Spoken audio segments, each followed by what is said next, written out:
Will Zane protect his daughter, or let Cassandra back into their lives? "Daddy, I'm really hungry. Can we stop soon?" Casey asked.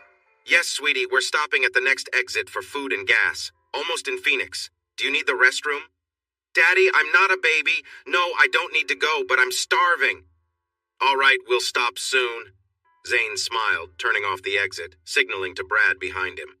They passed a few fast food places without enough parking and headed to a cafe Zane knew where they parked their trucks. Zane helped his daughter Casey out of the truck, spinning her around as she giggled. She ran off to find her friends Stacy and Sammy, who greeted her with hugs and complaints about hunger. Carol, their mom, reminded them they had just eaten at the carnival and they should wait for their dads to check the horses. Once the dads returned, the group headed toward the cafe. Casey suddenly stopped, staring at a poster of a woman on a golden horse in the window. "That's her, isn't it?" she asked, looking up at Zane. The poster read, "Prescott Frontier Days Queen Champion Barrel Racer Cassie Collins." Zane's heart ached. "Yes, honey, that's your mommy." "Why doesn't she love us?" Casey asked softly. Carol, sensing Zane's pain, scooped Casey into a hug. "Sweetheart, your mommy loves you. Famous people have busy lives. It's hard, but she does love you." Tears filled Carol's eyes as she held Casey close, and her daughters, Stacy and Sammy, hugged her too. Zane turned away, wiping his eyes. Feeling his pain, Casey hugged him tightly. "I'm sorry, Daddy. I don't care if she doesn't love us. I have you, and that's all I need." Carol smiled through her tears. "You do have the best daddy in the world, Casey." The family gathered around a table, comforted by each other's love. "I'm not saying your mommy is fool's gold or anything bad about her. She was my best friend, and she was a good mommy to you," Carol said gently. "But just because she looks perfect in pictures doesn't mean she is. Leaving you and your dad was a big mistake." Zane worried this would stir things up, but the girls soon lost interest and asked to sit at their own table. As they moved, Carol turned to Zane and Brad. "How could she just leave? She doesn't even call. No gifts, not even for Christmas or birthdays. I just don't understand it." Zane shrugged, glancing at his daughter happily chatting nearby. He shifted the conversation. "We'll be at Cal's ranch in about an hour. If he's awake, we'll stay in the house. Otherwise, the trailers will do." Carol, still upset, joined the planning. It was their first rodeo since Cassie left, and if Carol saw her, a serious talk was inevitable. But for now, she moved forward like the others. On the way back to the trailers, Stacy turned and said, "We love the new sponsors' trailers with the beach scenes." Carol smiled, and Brad nudged Zane. "Your new oil contacts are doing wonders. Even if we don't win the rodeo, we'll enjoy the ride." As the engine started, Casey fell asleep, and Zane's mind wandered back to high school. He remembered Cassandra, the girl who had captivated everyone when she moved to Texas from Tennessee. Her charm won over both boys and girls, though she stayed just out of reach. Zane, determined, found his chance when she needed help with school. He was the top student, and though balancing rodeo and studies was tough, he gladly made time for her. Their study sessions often ended with a trip to Dairy Queen before Zane drove her home. Mrs. Collins was grateful for Zane's help and invited him for dinner, though her husband's absence on those nights left Zane uneasy. Still, Zane enjoyed spending time with Cassandra and her mom, so he didn't dwell on it. One evening after dinner, Cassandra walked him to his truck, took his hand, and pulled him close. Smiling, Zane leaned in for their first kiss. Zane had always been told he was a good kisser, but when he and Cassandra shared their first kiss, something magical happened, leaving them both breathless. Zane was deeply in love, and he thought Cassandra felt the same until she accepted a prom date with Jimmy, a senior. Cassandra insisted it was just for fun since Zane, a sophomore, couldn't go. Hurt, Zane convinced Suzanne, Jimmy's ex, to take him to the prom as a surprise. As the prom approached, Cassandra felt confused by Zane's sudden absence, but pushed through, excited for the big night with her perfect dress and charming date. Despite her giddiness, she knew she had no plans to be intimate with Jimmy. Her heart still belonged to Zane. On prom night, Cassandra and Jimmy arrived late, stealing the spotlight as they walked into the ballroom. But the attention soon shifted when Suzanne entered with Zane by her side. Zane looked sharp, and Suzanne radiated confidence, drawing admiration from the crowd. Tension filled the air as both couples moved around the room, each trying to enjoy the night. Suzanne played the role of Zane's new girlfriend flawlessly, while Cassandra struggled with Jimmy's lack of manners on the dance floor. When the votes were counted, Suzanne was crowned prom queen, and Jimmy became prom king. During their dance, Jimmy awkwardly began to apologize to Suzanne. Meanwhile, Cassandra couldn't resist pulling Zane onto the dance floor, trying to apologize for her own mistake. 10 years later, as Zane drove from Phoenix to Prescott, he wondered if that night had been the start of something real or an early warning sign he had ignored. Early the next morning, Cal knocked on the door of their living quarters with coffee and breakfast, letting them know the horses were fed and ready.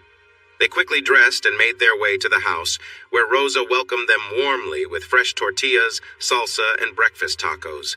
The food was always amazing, and they were as grateful for Rosa as they were for Cal. He had hired her shortly after his wife passed away, and Rosa, a kind woman of 35, had come to his door offering help. Cal hired her immediately.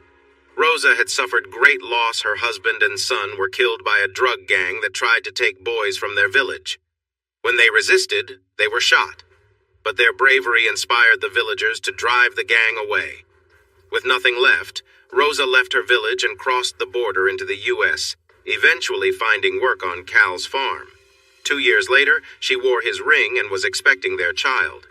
After dinner, Cal announced he was taking the girls shopping for the rodeo.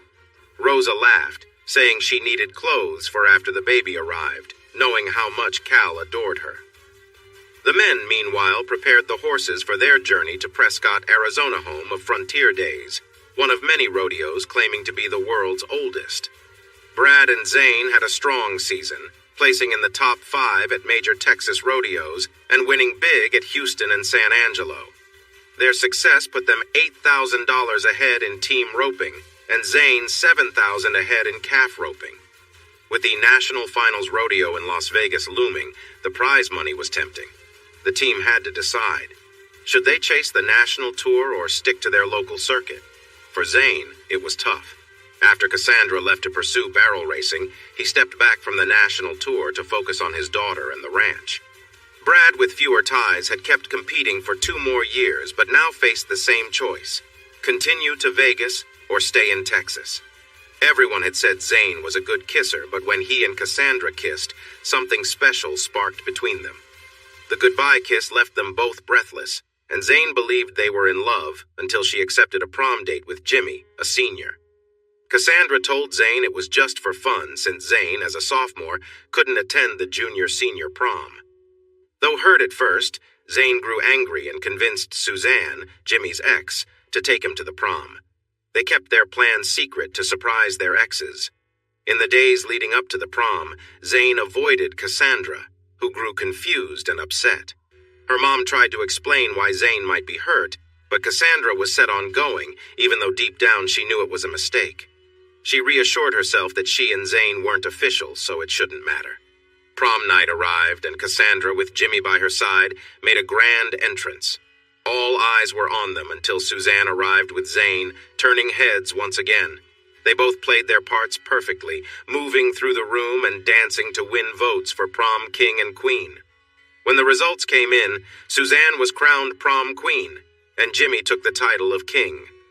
As they danced, Jimmy awkwardly tried to apologize to Suzanne, while Cassandra grabbed Zane for their own dance and apology.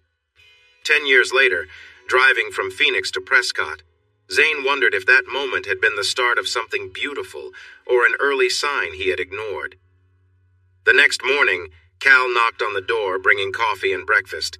He had already tended to the horses, and Rosa greeted them warmly in the kitchen with fresh tortillas, salsa, and breakfast tacos waiting. Zane and Casey supported themselves by selling cattle from their ranch, while Zane used his past rodeo winnings and income from training horses to invest in real estate and mineral rights in the Delaware Basin. His investments were guided by Cal, who had access to valuable insider information. Though it was risky, Zane took the leap and invested nearly all his savings. Brad, more cautious, put in half of what he had. 4 years later, both were thrilled with the results. Their earnings allowed Brad to upgrade his home with a pool and deck, while Zane bought an additional 320 acres, expanding his ranch to 960 acres of beautiful Texas hill country. The land's value had doubled, proving Zane's investment wise. With their financial success, they could choose whether to focus on business or chase rodeo championships. Coastal, their sponsor, sweetened the deal by increasing support, covering travel costs, and giving them trucks with a stunning beach-themed design that turned heads on the road. Despite their success, Zane faced personal heartache. Cassie, his wife, had left 4 years earlier to pursue the rodeo tour full-time. Zane had tried to convince her to stay and focus on their family, especially their young daughter, Casey. But her father urged her to seize the opportunity, and she left with him, promising to return soon. Those promises faded as time passed. Calls dwindled to once a week, then only on holidays and birthdays. Her visits became rare, and she seemed distant when she did return. Over time, Zane heard troubling stories from friends about Cassie's behavior on the road, partying, broken promises, and bad influences from her father. Eventually, Zane asked for proof, struggling to accept how much she had changed. It was a risky move, but Suds had a good feel for the steer and the barrier. Zane threw his rope on the second hop, catching the steer's horns perfectly. Brad followed, looping the legs cleanly, and they finished in 2 seconds. It wasn't their best, but it was the fastest time of the event so far. The announcer made sure everyone noticed. With 30 teams still to compete, their win wasn't guaranteed, but it was a strong run. Sonny, a fellow cowboy, joked, "Why do we even try when you're here? Rick and Joe took 8. 4 seconds on that steer last night, and you made it look easy." Brad grinned. "Thanks to Zane's skills." Afterward, Sonny invited Zane to host the traditional sing-along, and Zane agreed, knowing the kids wouldn't let him say no. Then he warmed up Junior for calf roping. Zane drew a fast calf, and as he prepared, he worried about Junior acting up after too long on the road. But when the gate opened, Junior took off smoothly. Zane threw the rope on the third jump, landing it perfectly.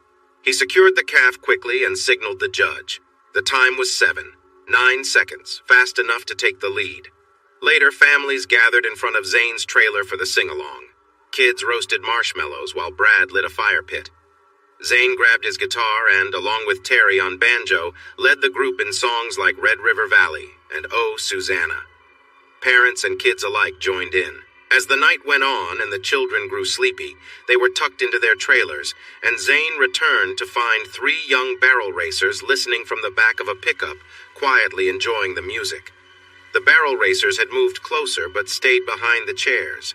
When Zane waved them up front, they jokingly declined, saying the tailgate was too comfy. Once the kids were asleep, the adults brought out drinks, and Zane accepted a Lone Star beer. As Terry played the banjo, Billy the Kid, a fun-loving bull rider, joined in with his harmonica. They kicked off the night with George Strait favorites like Amarillo by Morning and The Cowboy Rides Away, followed by Garth Brooks' The Beaches of Cheyenne, and Aaron Watson's tribute to Lane Frost. To lift the mood, they switched to upbeat songs like Meet Me in Montana and Wildwood Flower. Zane noticed the barrel racers singing along, so he invited them to sit closer, but they politely stayed where they were. Next, the women got up to dance to Baby's Got Her Blue Jeans On, joined by Carol and the other ladies. As the fun continued with Honky Tonk Badonkadonk, everyone was laughing and enjoying themselves, even the barrel racers, who still kept their distance. Zane observed one woman in a hoodie, unsure who she was, but noticing how much she was enjoying the moment. After a brief break, Billy's wife requested one last dance song. The group played Copperhead Road with Billy drumming on a bucket. The women's line dancing impressed everyone, despite their hoodies hiding their faces. As the night winded down, Zane sang Tennessee Whiskey, then a tribute to songwriter Bob McDill, playing songs like She Don't Know She's Beautiful and Good Old Boys Like Me. He encouraged the men to sing Amanda to their partners, emphasizing the love in their eyes more than perfect notes. By the end, many couples were cozied up together. Zane closed with the dance, explaining its deeper meaning. He reflected on how life is about taking risks, much like Teddy Roosevelt's Man in the Arena, reminding everyone to appreciate those who face challenges, whether they win or lose. As he sang, the evening felt bittersweet, but full of warmth and connection under the stars. Zane finished singing the dance, and the quiet settled over the group. Couples thanked him before heading to their trailers for the night. As Zane packed up, he noticed the barrel racers still deep in conversation. Curious, he approached. One of the girls tried to stand, but her friends held her back, teasing her. Zane felt a flutter of nervousness as he got closer. "Thanks for coming tonight, ladies. You made the sing-along special." He smiled, then stopped when he recognized the girl in the middle. It was Cassandra. "Hi, Zane. You sing beautifully. Thank you for letting us be part of this," she said, looking up shyly. His heart pounded, but he kept his tone casual. "You're welcome, Cassandra. You all were great." Lindsay, one of Cassandra's friends, chimed in. "You two should talk," before she and Renee left, leaving Zane alone with his ex-wife. Unsure of what to say, Zane broke the silence. "Do we really have much to talk about? It's been 2 years." Cassandra hesitated, then asked, "How's Red? I saw you riding another horse tonight. Is he okay?" Zane explained that Red was getting older, but still strong enough for the next big competition. Cassandra smiled as they briefly talked about their horses. Goldie, her prized mare, was still impressive, and Zane appreciated the referrals she'd sent his way for his horses. Then Cassandra's voice softened. "Can I see her?" Zane blinked, confused. "Goldie? No, our daughter, Casey. I saw her earlier, and I know I don't deserve it, but I want to see her." Zane knew better than to reopen old wounds, but he couldn't deny her request. With a nod, he gestured toward the trailer. Cassandra quietly followed him inside, moving toward the bunk where Casey slept. She gazed down at their daughter, her voice barely a whisper. "She's so beautiful." Emotions swirled between them, but Zane stood back, letting the moment be hers. Cassie knelt by Casey's bed, gently kissed her cheek. The little girl stirred, smiled at her mom, and fell back asleep. Cassie stood there for a few moments, hugging herself as the weight of her choices hit her. "Oh, God, what have I done?" she whispered, before rushing out of the trailer, her quiet sobs turning into uncontrollable tears as she ran off. Zane watched her leave, knowing she had finally realized the consequences of her actions. The morning practice runs went smoothly. Zane and Brad clocked in at 5, 0 seconds in team roping, giving them a solid lead with an average of 10, 2 seconds. In calf roping, Zane nailed a 7, 0-second run, leaving him well ahead of the competition. By noon, they packed up and began the 16-hour drive home, planning to stop at a friend's ranch in New Mexico for the night. The ranch was lively with 4 other families, kids playing in the heated pool. Joe Fay, Natalie's younger sister, made it clear she was interested in Zane, but he kept his focus on Casey, who joined the other kids for a sleepover in the house.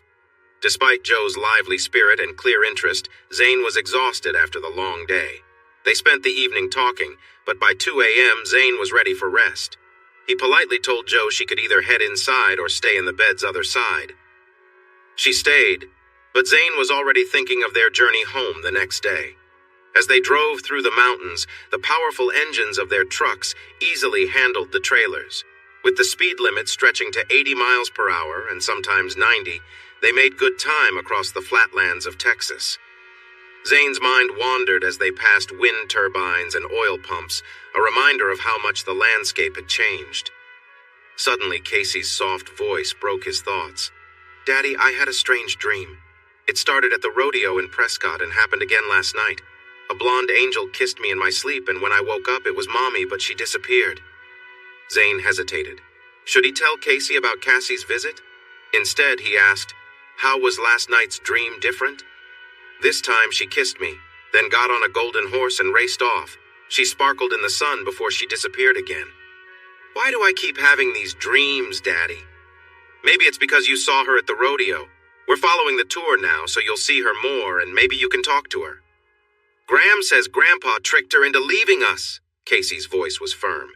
"Sweetie, it's not nice to talk that way. Just call him your grandfather."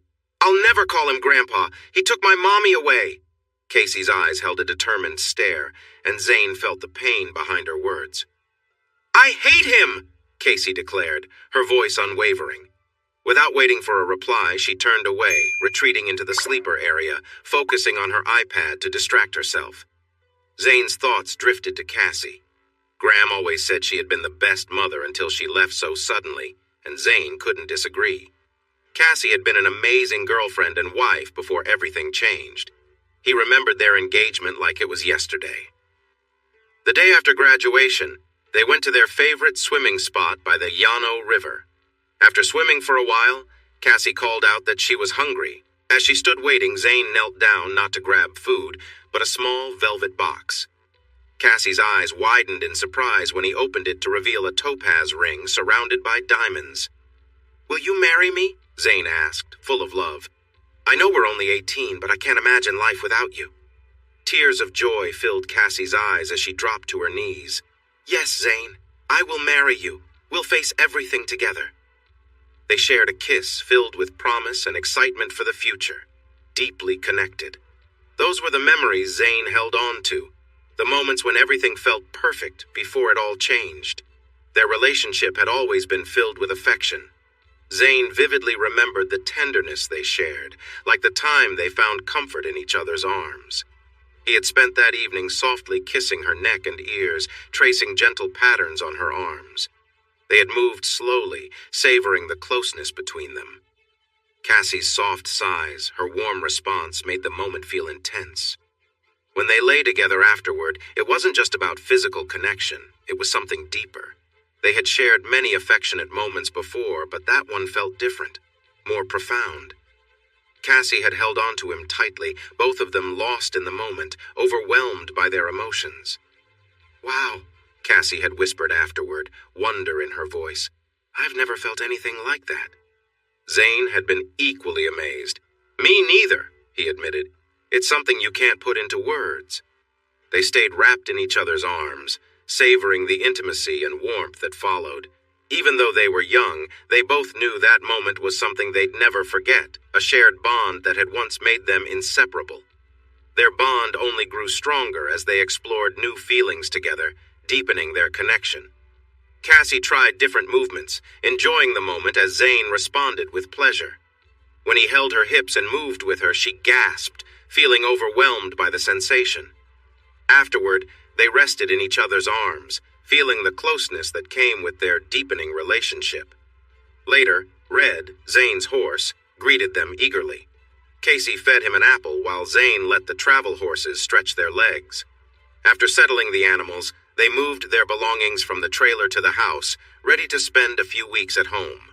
Their first stop was a visit to Zane's parents, Sue and David, where they enjoyed catching up before heading to Graham's house for a big family dinner. As they arrived, Zane joked about the welcome home party for the rodeo folks, and Sue mentioned the pies and David's homemade ice cream. After the meal, Brad thanked Ella and Sue for the delicious spread while the girls went outside to play. The men lingered over sweet tea, chatting about ranch life and their plans for the summer rodeos, while the women handled the dishes. As the conversation shifted to their travels, Elle hesitated before asking, "Did you see my daughter?"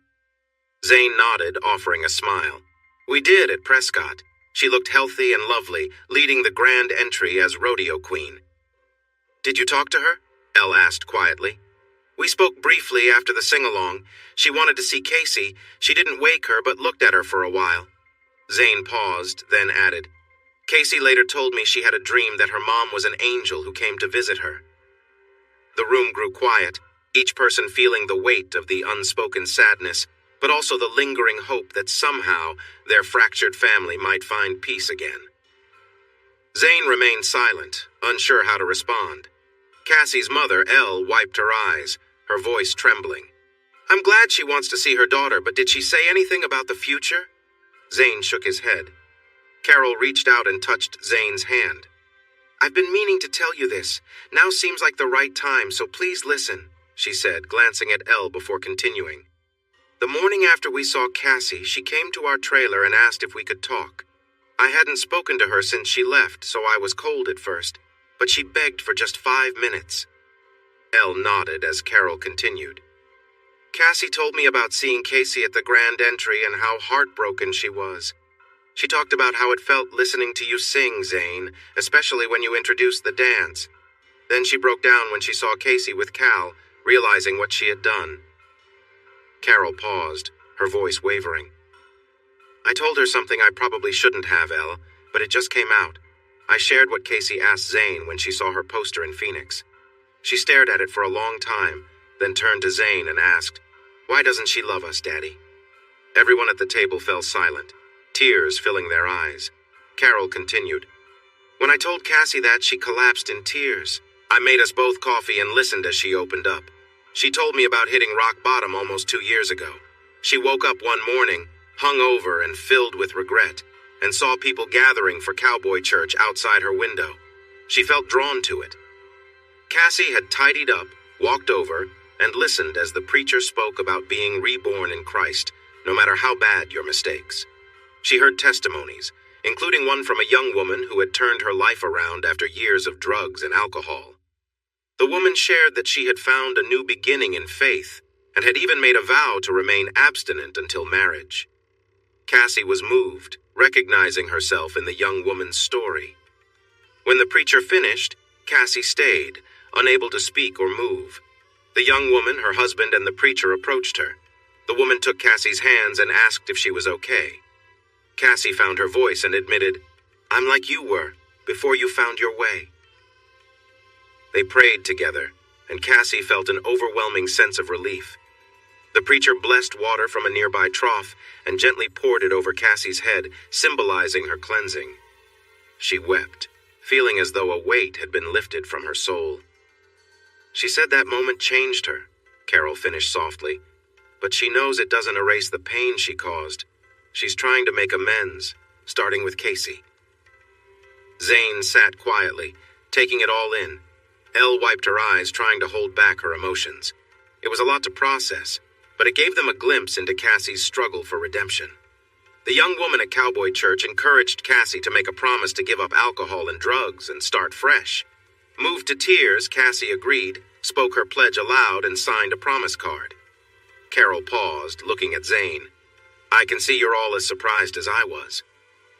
Zane was speechless, shocked by the transformation. Cassie had never been deeply religious, only attending church with him because her family didn't have one. The idea that she had found faith and was recovering from her past was hard for him to process.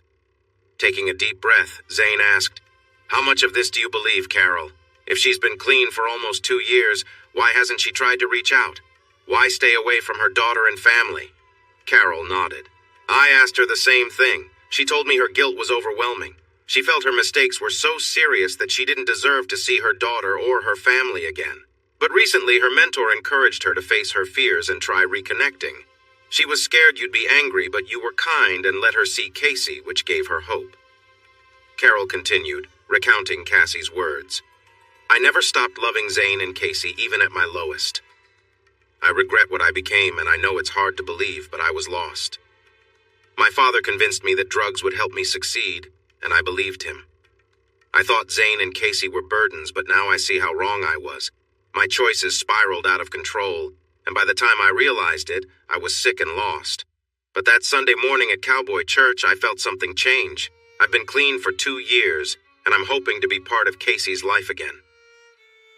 The room was silent, everyone processing what Carol had shared. Elle, her voice trembling, asked, "Did you get her phone number? I'd like to talk to her." Carol nodded and offered to text it to anyone who wanted it, including Zane, even though he remained quiet. Later that night, Zane put Casey to bed, still thinking about Cassie's revelations.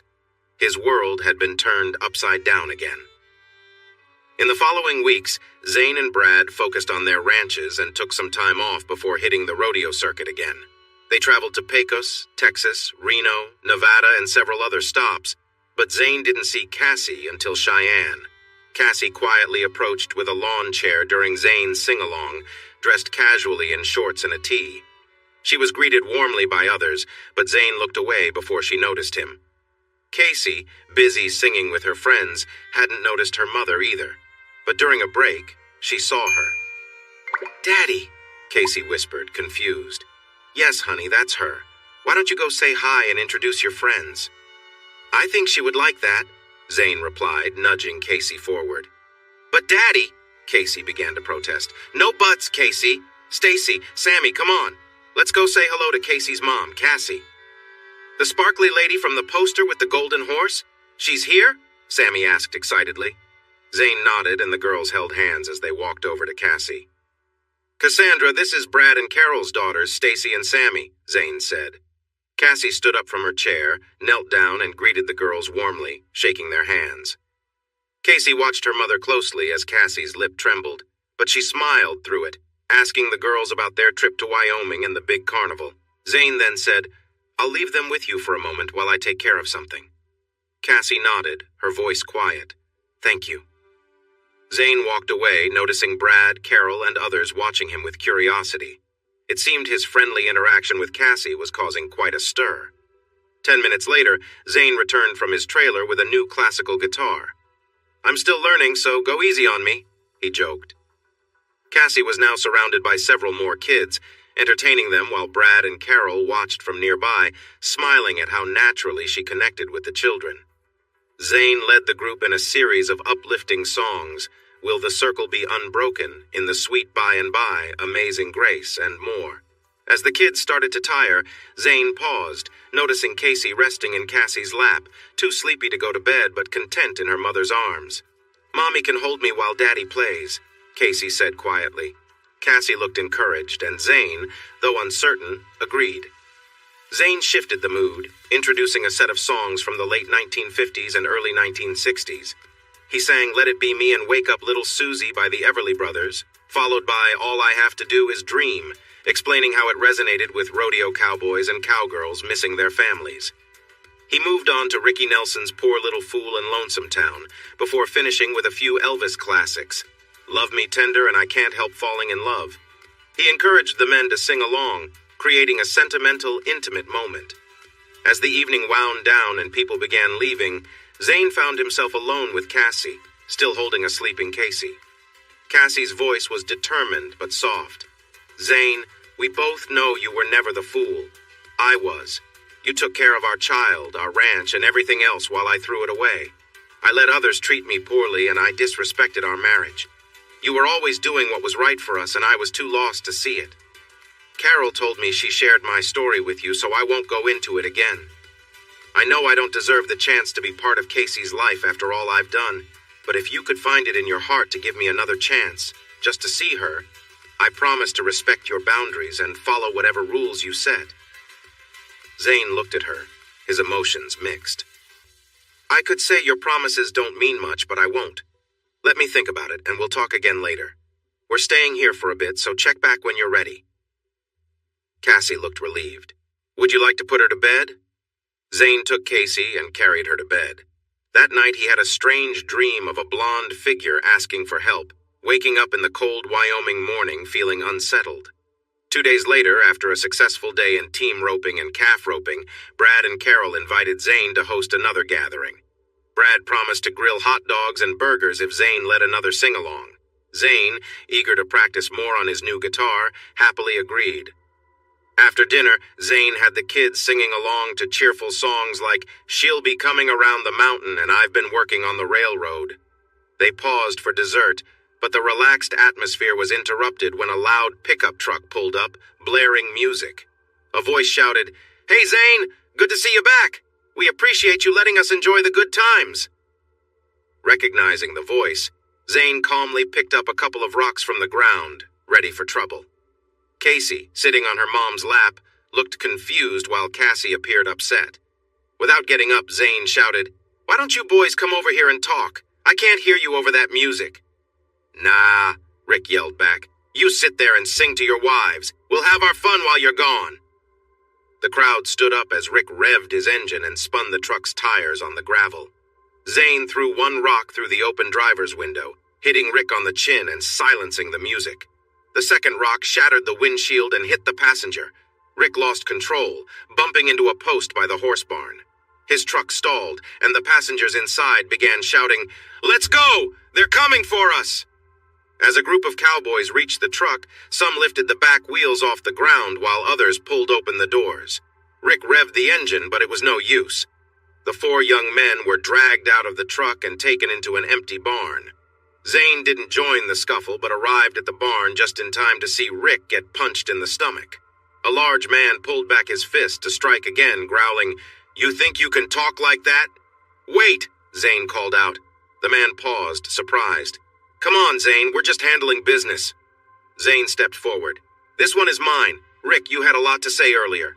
Why don't you repeat it now, face to face?" Rick, trying to save face, smirked weakly. "We were just joking, Zane. Wanted to welcome you back, that's all." Zane's voice grew cold. "Still a coward, I see. You can't handle pressure, and you can't face a man alone. Here's what's going to happen.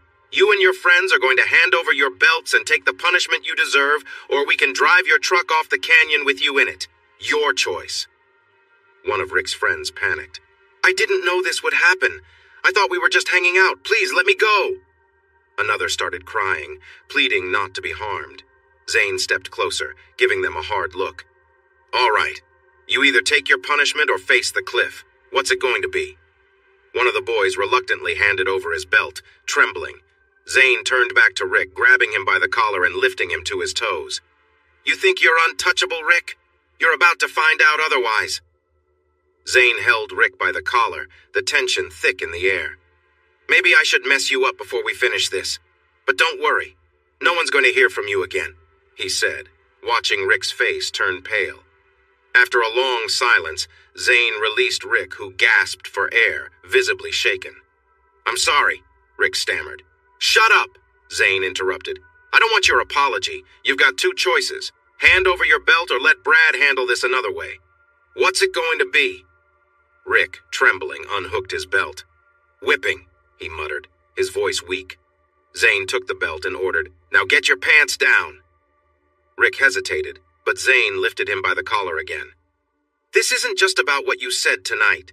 This is for all the people you've bullied and hurt, hiding behind your dad's money. That ends now."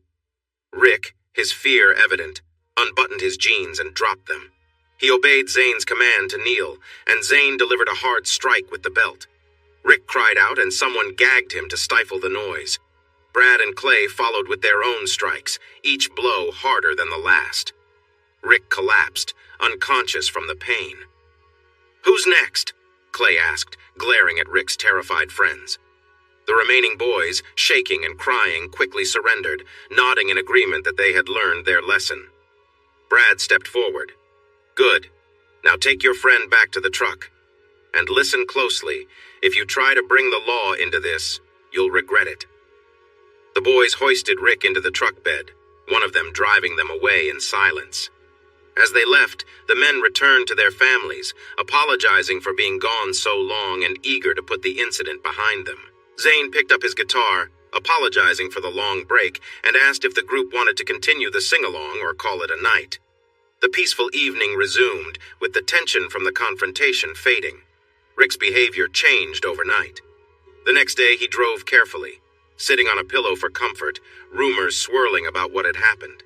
Tales of his bad behavior finally catching up to him spread through the rodeo circuit.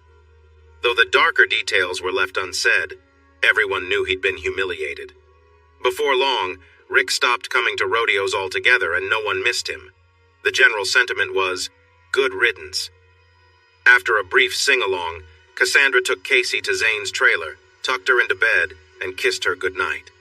Then she began telling Zane her story, starting with when she and her father left the ranch to chase their dreams, to the moment everything spiraled out of control, and finally, her eventual reckoning. Zane listened quietly as Cassandra revealed the loneliness she felt after leaving home, and how her father mocked her marriage and daughter, introducing her to alcohol and drugs. She admitted resisting at first, but after winning a major rodeo title, she fell deeper into her father's influence. He brought men to their trailer, took her to wild parties, and fueled her descent. Cassandra spoke of waking up hungover, dreading the media, and the brief, degrading acting roles her father pushed her toward. Looking directly at Zane, she said, "Zane, after I betrayed you, lying became easy. I used substances to numb the pain of what I'd done to forget you and Casey. I reached out only during holidays because it was too hard to face my reality. Yes, everything you heard about me is true. I made terrible choices." She paused, her voice filled with regret. "It was easy to take the pills and use any man to forget how far I'd fallen. Cassie's voice trembled as she finished her story, admitting how hard it had been to face sobriety and confront her mistakes. Being sober forced her to confront the memories of everything she'd lost: Zane, her daughter, her friends.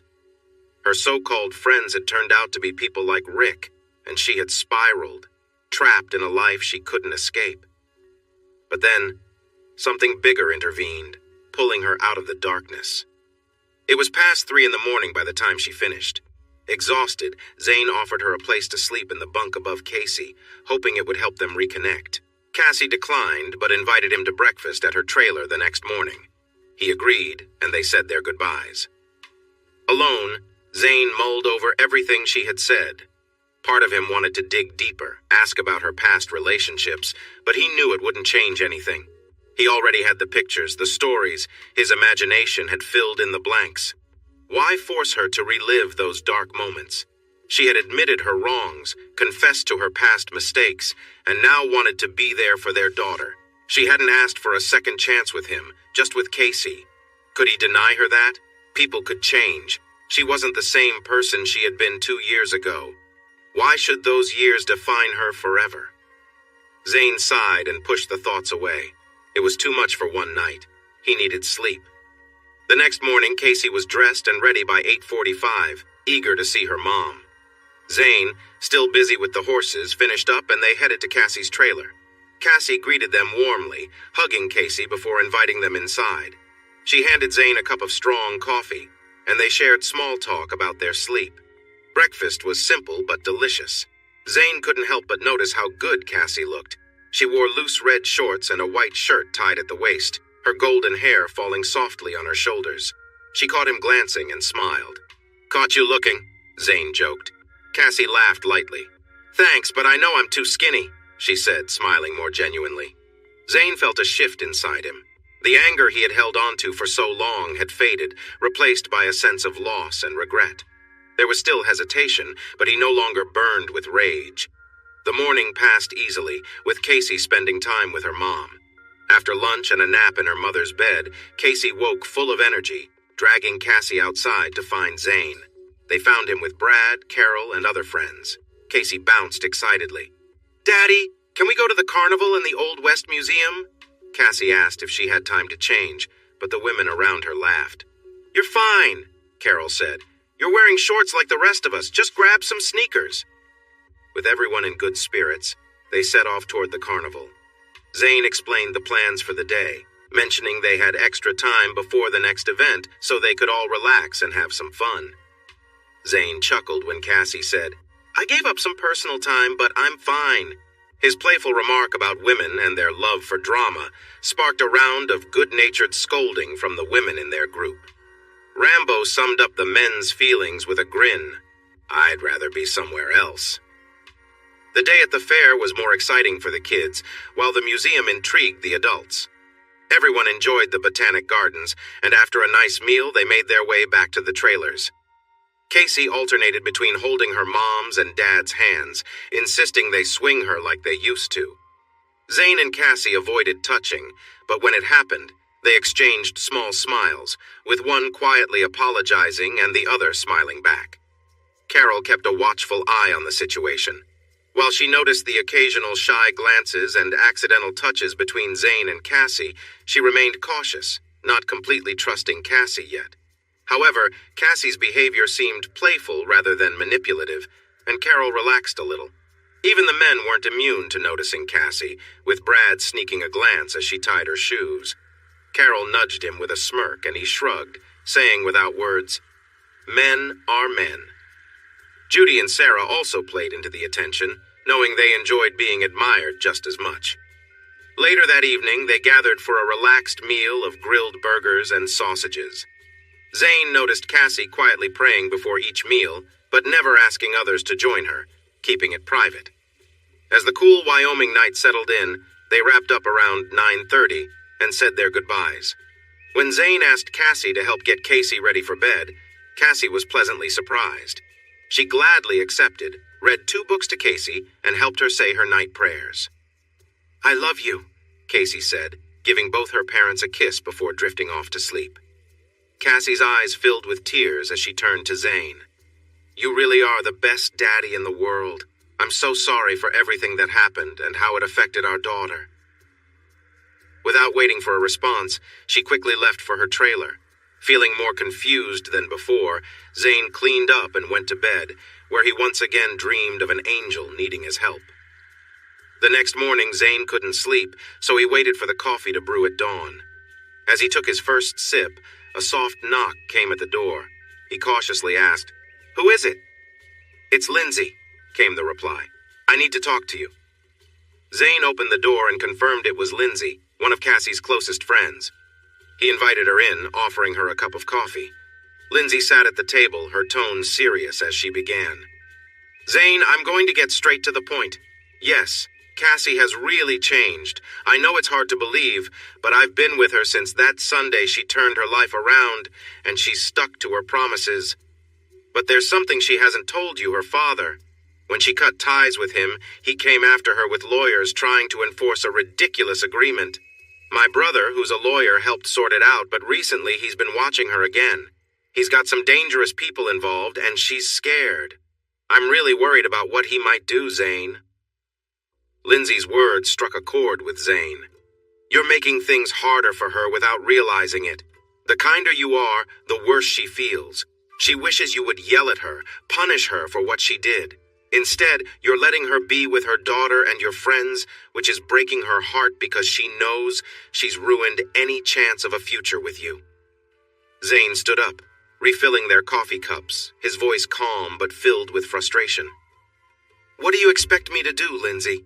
Should I keep her away from Casey like she's kept herself away? How does abandoning her daughter help anyone? You know how painful it's been watching Casey cry on her birthday, waiting for a call that never comes. She's missed everything for 2 years, holidays, birthdays, everything." Lindsay sat in stunned silence as Zane continued. "You and Carol believe she's different now, but I still see the same selfish person who left us. If she truly realized her mistakes, why didn't she come back sooner? Why didn't she reach out to Casey, ask for forgiveness, or even send a gift? Instead, she stayed away, leaving us all to deal with the fallout." Lindsay hesitated, then spoke softly. "She didn't feel like she deserved to come back." Zane's response was sharp. "If she truly felt unworthy, she would have sought forgiveness, not run away. Feeling sorry for herself doesn't make her a good mother. She was loved by me, by Casey, and she turned away from that. Now she thinks she can just step back in. Casey barely knows her anymore. I'll let her see Casey, but I'm doing it for my daughter, not for her. And if she hurts Casey again, she won't like the consequences." Lindsay listened, her expression serious. "Zane, I understand now. I didn't see it from your side before. Cassie regrets everything deeply, but regret alone doesn't fix things. She wants to move forward and be there for Casey." Zane sighed. "If she wants to be in Casey's life, she needs to stop dwelling on the past and show us the person she claims to be now. No more apologies. If she's changed, she needs to prove it.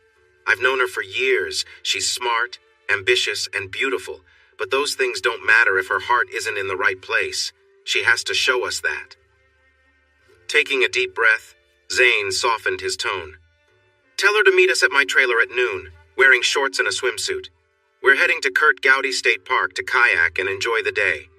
There will be families and kids, and it's her chance to show us who she really is now. If she can't, she should write Casey a letter and leave again." He added with a smile, "You and your friends are welcome to join us. We'll have plenty of room in my truck if you want to ride." Lindsay smiled back. "That's the best offer I've had in months, but I'll take my truck. Let's make it a good day." Lindsay smiled and said, "You'll need to sit on towels to keep my seats dry, but I can fit 6 people, and there's plenty of room in the back for coolers. Deal?" Zane rolled his eyes, grinning. "Just tell me your seats aren't pink. Gotta keep my tough guy image." She laughed, shook her head, and leaned in to kiss him gently on the cheek, lingering for a moment. "You smell nice. See you at noon," she said as she left. Lindsay's truck was sleek and comfortable. Zane, Casey, and another barrel racer, Lacey, rode in the back, while Lindsay, Renee, and Cassie sat up front. They made their way to Kurt Gowdy State Park, where Sarah had organized the day's activities. Donnie, Sarah's brother, had already set up a barbecue, and everyone contributed drinks, snacks, and supplies. It was a perfect day for the kids. with a playground, ball games, and a cool lake for swimming. After a fun meal, the younger kids resisted nap time but fell asleep quickly, allowing the moms to relax by the water. Zane noticed that Cassie, after helping with cleanup and putting Casey down for a nap, joined the group in her swimsuit. Though modest, her presence caught the attention of several young men. Zane found it amusing and swam out to a floating raft to escape the scene. As he closed his eyes, the raft shifted. He opened them to see Cassie wringing out her wet hair. "Mind if I join you?" she asked. "I don't mind, but those guys on the beach might miss you," he teased. "They're busy planning a paddleboard trip," she said with a grin. "I told them no. Last time I tried that was when you took me to South Padre Island, and we both know how that went." "You did great once you figured out the balance," Zane replied. "Timing the waves was tricky, but you got it." Cassie smiled, remembering their trip, but her expression soon faded as she thought about everything she had missed. "We really did have a wonderful time. I haven't been back to the coast. Have you?" "Yeah, Casey and I have gone the last 2 years to Port Aransas. She loves it, feeding the seagulls, playing in the waves. She got so carried away feeding them once, I thought they might carry her off." Cassie laughed with him, but the realization that she had missed these moments hit hard. She should have been there, making memories with her family, not chasing rodeo wins in towns she barely remembered. Zane noticed the change in her mood. "You've missed some memories," he said gently, "but you can still create more. She's your priority now, and I'll help however I can because she needs her mom." Cassie nodded, emotion filling her voice. "I want to be there for her, to answer the questions she's starting to ask." They spent the next half hour talking about the ranch, Zane's parents, and Cassie's mother, enjoying the peaceful moment. When Brad whistled and Carol waved, little Casey was rubbing her sleepy eyes. They rejoined the group and spent the rest of the afternoon together. Their first adventure was a canoe ride around the lake, which made Casey squeal with excitement. Cassie, nervous at first, did well in the canoe, and they marveled at the wildlife and clear water. As they paddled, Zane enjoyed the view from the back of the canoe, realizing that maybe Cassie wasn't so fragile after all. Back on shore, the kids shared fishing rods, catching a few fish before releasing them unharmed. Later, Sarah led a group hike to Hidden Springs, with 6 volunteers to watch the kids. Zane noticed Cassie struggling to keep up and asked if she was okay. "I'm fine," she said, "but I need to get in better shape. Years of tough living caught up to me, and I haven't really tried to change. I just drive to the next rodeo, stay in the trailer except for the grand entry, barrel runs, or interviews, and then do it all again. My friends call me the old lady, and sometimes I feel like one." Zane smiled. "You used to be so careful about staying fit." "I've lost the motivation. I don't have anyone to make me put in the effort," she admitted. "You do now, your daughter," Zane reminded her gently. "You need to stay healthy for her." Cassie smiled warmly. "Yes, I guess I do." The Hidden Springs, while peaceful, weren't as impressive as expected. But Cassie, determined, kept up better on the hike back, sweating and breathing hard but pushing herself. That evening, they gathered for a casual dinner and sat in a half-circle of chairs. Renee sighed playfully. "If only we had someone to play guitar and lead us in song." Zane smirked. "Don't look at me, I didn't bring my guitar." "You didn't?" Carol chimed in. "But Bob and I did." She handed him his guitar. With a dramatic sigh, Zane gave in. "All right, but everyone's singing, even you tough bull riders hiding over there." The group laughed as the girls urged the boys to join in. Cassie sat up front with Casey and the younger kids, quickly becoming popular among them. Zane led everyone in classic Western songs like "She'll Be Coming Round the Mountain," with even the toughest cowboys joining in for the chorus. The group continued with the Yellow Rose of Texas, Ghost Riders in the Sky, and even some yodeling during Cattle Call. By the end, the rough bull riders were having as much fun as the kids, and they asked to join future sing-alongs. On the ride back, Casey fell asleep between her parents, leaving Cassie and Zane to chat lightly with the others.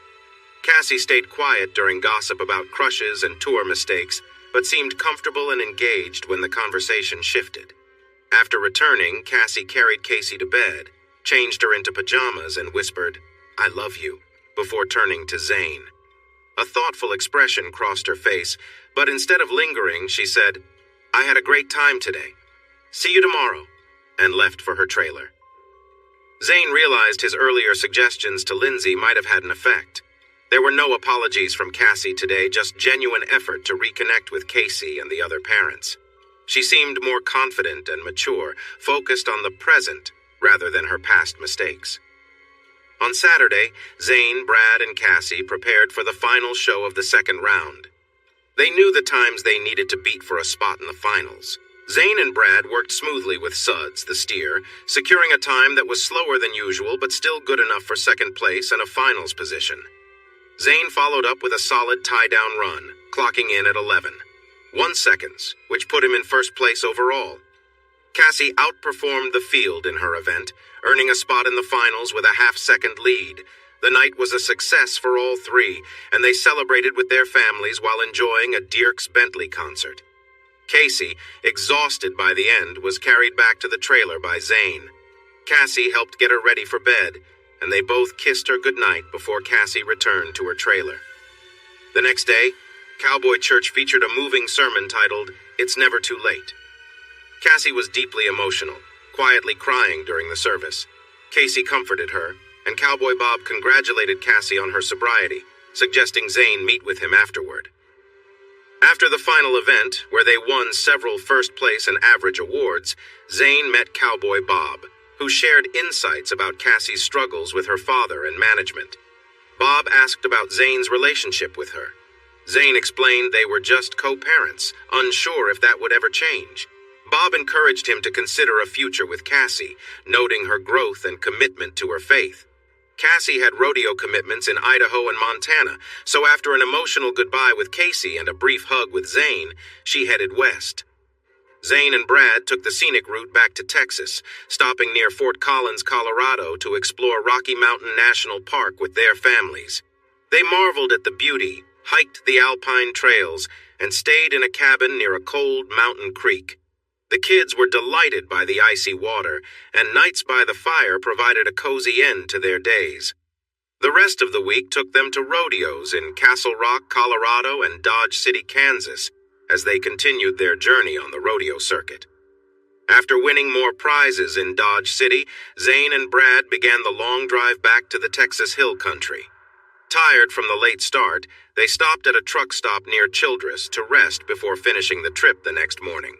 Once back at the ranch, they unloaded the horses and started settling in when the phone rang. It was Graham Collins, inviting them to lunch with Grandmama, Grandpa Reese, and the Simpsons. Casey was thrilled, excited to share all about her time with her mommy. The meal was a feast, and everyone enjoyed second helpings, followed by delicious desserts. Casey and the Simpson girls chattered non-stop about Cassie and how wonderful their time together had been. Carol shared stories about Cassie, reminding everyone of the kind, loving person she had been before leaving with her father. Zane's mom noticed he had been quiet during the conversation. "Zane, do you have anything to add?" "Not really," he said. "She really cares for Casey, and seeing them together makes me happy." He smiled at his daughter. "Is Cassie coming to see us soon?" Elle asked.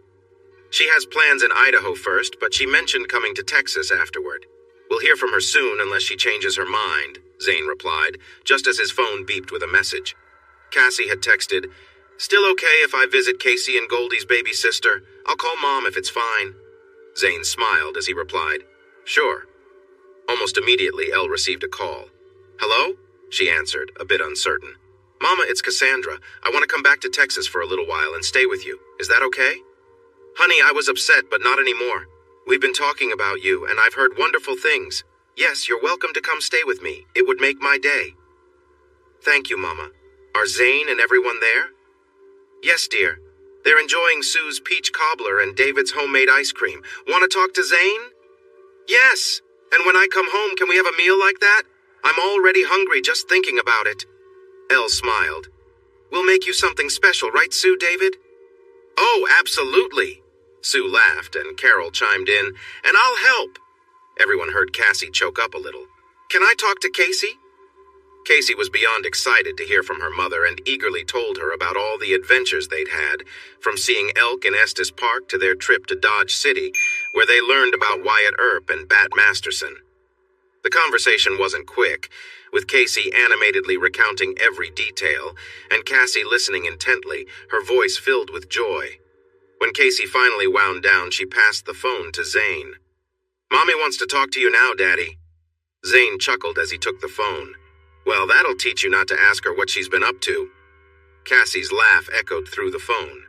"You have no idea how much I loved hearing her. She fills my heart with joy." "We loved it too," Zane said. "She's a happy little girl again, and I thank you for that. So what's on your mind?" Cassie's tone shifted, softening with emotion. "Zane, I won't dwell on the past, but I want to ask if it's okay if I come home. To stay with Mom, of course." Zane smiled. "Of course, it's okay. Did you think I wouldn't want you around, seeing your daughter and Goldie Jr.? That's just your worries talking?" Cassie exhaled, relieved. "Thank you, Zane. I'm leaving tonight from Caldwell." Zane smiled, knowing how much this meant to her. "Safe travels. We'll see you soon." Lindsay had a driver bringing her truck home and was waiting for Cassie to join her for the drive to Albuquerque.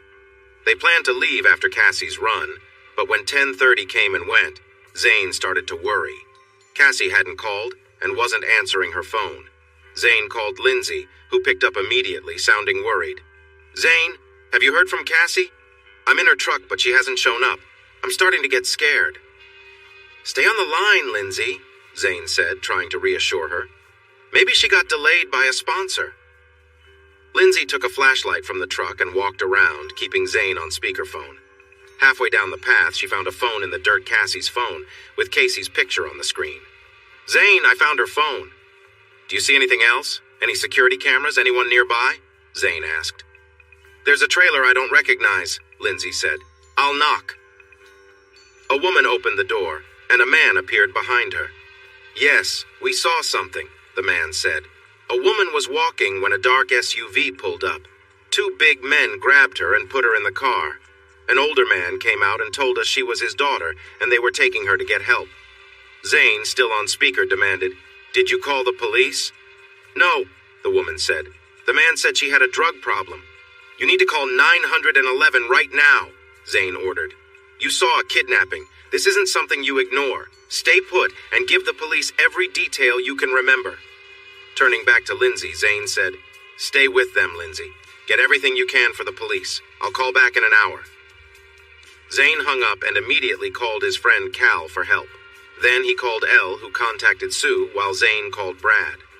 Within an hour, David, Sue, and Elle were at Zane's house to stay with Casey, and Brad arrived to take Zane to Gillespie County Airport. Cal had arranged a private jet for Zane, and they needed to catch it in Fredericksburg. Brad drove Zane to the airport, and they made a quick stop for coffee, though Zane barely touched his. When the Embraer Phenom 300E touched down, Zane thanked Brad, dashed to the plane, and they were airborne within minutes. The jet had enough fuel to get straight to Albuquerque and then onward to Caldwell, Idaho. Just before dawn, they landed in Idaho, where Cal was waiting along with a group that included a sharp-dressed man, several young women, and 5 large men in camouflage. Cal approached Zane, a worried look on his face. "Glad to see you, my friend, though I wish it were under better circumstances. How are you?" Zane clenched his jaw. "I'm angry. Cassie had spent the last 2 years overcoming her addictions and building a new life, only to be kidnapped now." Zane was anxious, but had an idea of where she might be. "You mean the EMS place near Ketchum?" Cal asked. He put a reassuring hand on Zane's shoulder. "My team's got it covered. We gathered all the information we could about entertainment management services, EMS, and your ex-father-in-law." In the Suburban, Cal introduced his team, including Sandy, Jada, Jack the lawyer, and Steve, the security lead. They drove in a convoy with a modified Land Rover and a Jeep towing ATVs. "How well prepared are we?" Zane asked, wary of what they might face. "Zane, we're ready for anything short of an army," Cal reassured. "These guys know what they're doing." Zane took a breath. "So, what have you heard about Cassie?" Cal replied, "I heard she got clean and left Albert, but it was just gossip, nothing confirmed. I figured her friends were keeping you in the loop. But tell me, do you believe she's really changed?" "She came to see Casey at Prescott and again in Casper. She's made real efforts to reconnect, and Carol believes in her too. I've been impressed. She's off drugs, and most importantly, she'd left Albert until now," Zane said. worry creeping into his voice. I'm afraid he wants to use her for money again. EMS looks shady too, probably in on it. Jack, the lawyer, spoke up from the front seat. They are definitely shady. Legally, their contract with Cassandra is on very shaky ground. The signature they have is either a forgery or made when she wasn't in her right mind. It's not valid, but they want her to sign something legit soon. Jada added, We've seen the messages between Albert and EMS's director, Donovan Talbot. They want to make her the queen of the rodeo fancy clothes, flashy photo shoots, even mentioning Lady Godiva-style publicity. They need her to willingly sign a contract and be a compliant model, Jack continued. Albert thinks he can get her back on drugs to control her. He's already ordered them. Their plan is to break her down, get her to comply, and then use her however they want. Sandy chimed in. They've done this before with others promising fame, but it ends in exploitation, sometimes even in adult films. I'm not sure why they're so interested in Cassie. She's attractive, but she doesn't fit their usual type.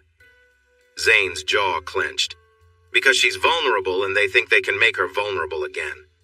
Zane shrugged, unable to explain Cassie's charm to someone with colorful hair and piercings. Cal added, Sandy, if you were a man, you wouldn't ask that. Cassie has that girl-next-door charm, like Farrah Fawcett. She's naturally captivating. How much longer till we get there? Zane interrupted. I'm worried they might take advantage of her and it's almost dawn. Steve chuckled.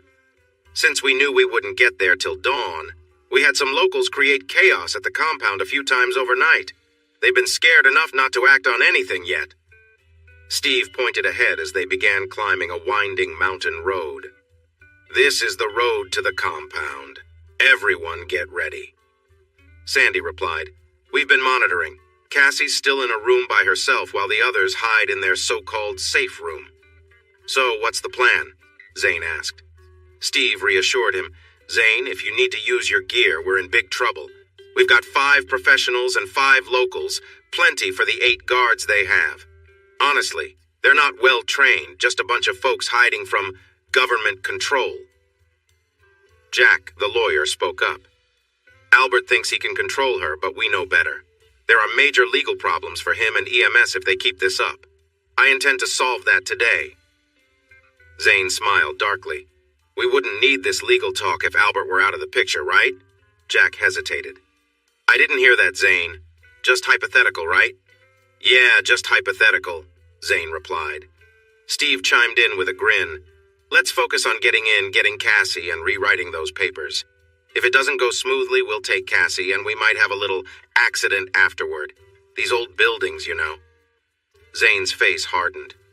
Look, I won't allow Albert to mess with her again. He ruined her, ruined our family. When I saw that smirk on his face as she left, I knew I should have done something back then. It's never too late to make it right. Cal squeezed Zane's shoulder. For now, let's stick to the plan. We'll get everyone together, see how they respond, and take it from there. Zane nodded, arms crossed. He knew the package in his bag, the one he'd received back at the ranch, would definitely shake things up for Albert and the whole EMS team. They wouldn't know what hit them. Zane made quick work of the frightened guards, ordering them to drop their weapons and lie down. The red dots on their chests made them obey without resistance. Within minutes, Zane, Steve, and Cal approached the headquarters, forcing their way inside by shooting the door handle. They reached the safe room, Steve commanding those inside to open up. The door creaked open, and they stepped in. Zane's eyes locked on the 4 men and a woman huddled in a corner. "Where's Cassie?" he growled. The tallest man pointed to a side door. Zane didn't wait. He pushed through to find Cassie gagged, clothes disheveled, looking terrified. Seeing red, Zane shouted, "Step away from her!" He delivered a fierce slap to the man by her side, throwing him out of the room, where he landed in front of Albert, the very man responsible for all this. Steve moved in to help Cassie as Zane approached Albert, pressing his gun under his chin. "You've got 10 seconds to tell me what you gave her, or you'll regret it," Zane hissed. Albert stammered, "Just something to calm her down. She wanted it. After Cheyenne, she started using again, and I was just helping." Zane laughed bitterly, shaking his head. "You lying coward! Cassie has been sober since Cheyenne. I know because Casey talks to her every night, and I've listened in. You kidnapped her and drugged her to control her. Jody, the so-called nurse, mumbled something and Zane nudged him sharply. Speak up! What did you do to her? All right. We took her at the rodeo and she fought back, so I gave her something just to calm her down.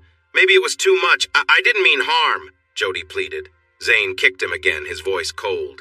You're just as guilty. The next lie will get someone seriously hurt. Nearby, a well-dressed man, Slick One, tried to regain control, saying, All this isn't necessary. We have a signed agreement. Let's discuss this like adults. Zane turned, pressing his gun against Slick's neck. Signed agreement? He sneered. You think that will hold up after what you've done? This signature was forged, coerced, or worse. I doubt a jury would take long to destroy your so-called contracts. Zane knew they were all in serious trouble, and it was time to finish this game. Cassie was getting out of here, and if they wanted to argue, he was ready for them. Cassie glared at her father, anger boiling over as she took a step forward and slapped him hard. You are the worst father ever! How could you treat your own daughter like this? It's shameful! Her voice trembled, but there was resolve in her eyes. Albert looked up, his expression wavering between shock and fear. Cassie took another step back, her hands clenched. She looked around the room at the EMS executives seated at the table, each appearing tense and unsure. Cal stepped forward. All right, let's get to the point.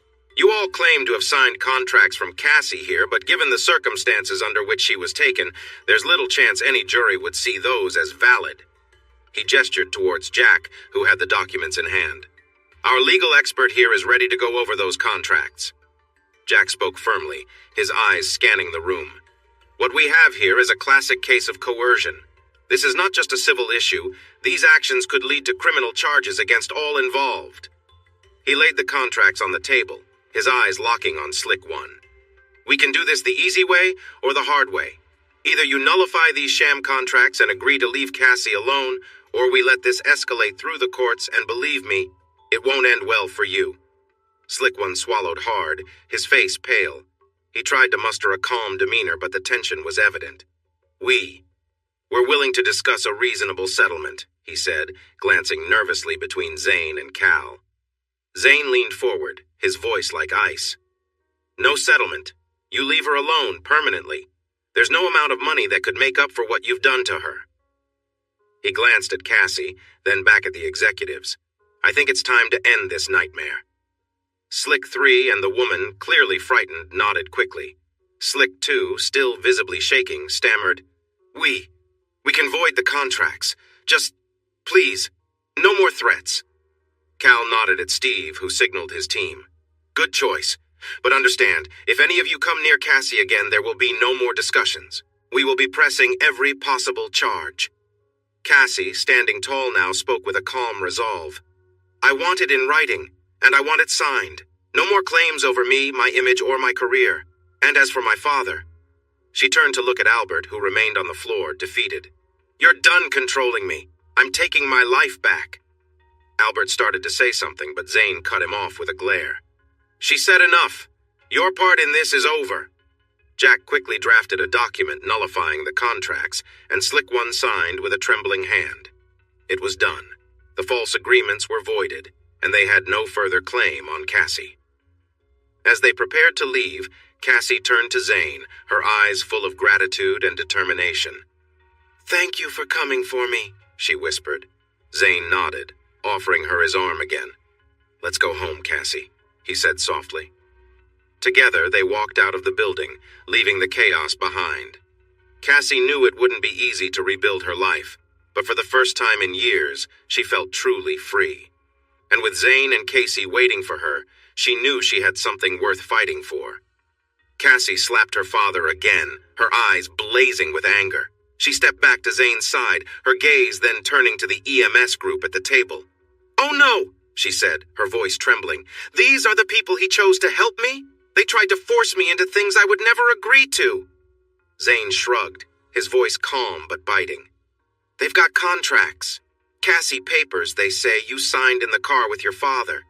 They claim you agreed to movies, photo shoots, and whatever else they wanted, but we know it's not true and we'll prove it. Cassie looked bewildered, shaking her head. I never signed anything like that. Not even at my worst would I have agreed to this.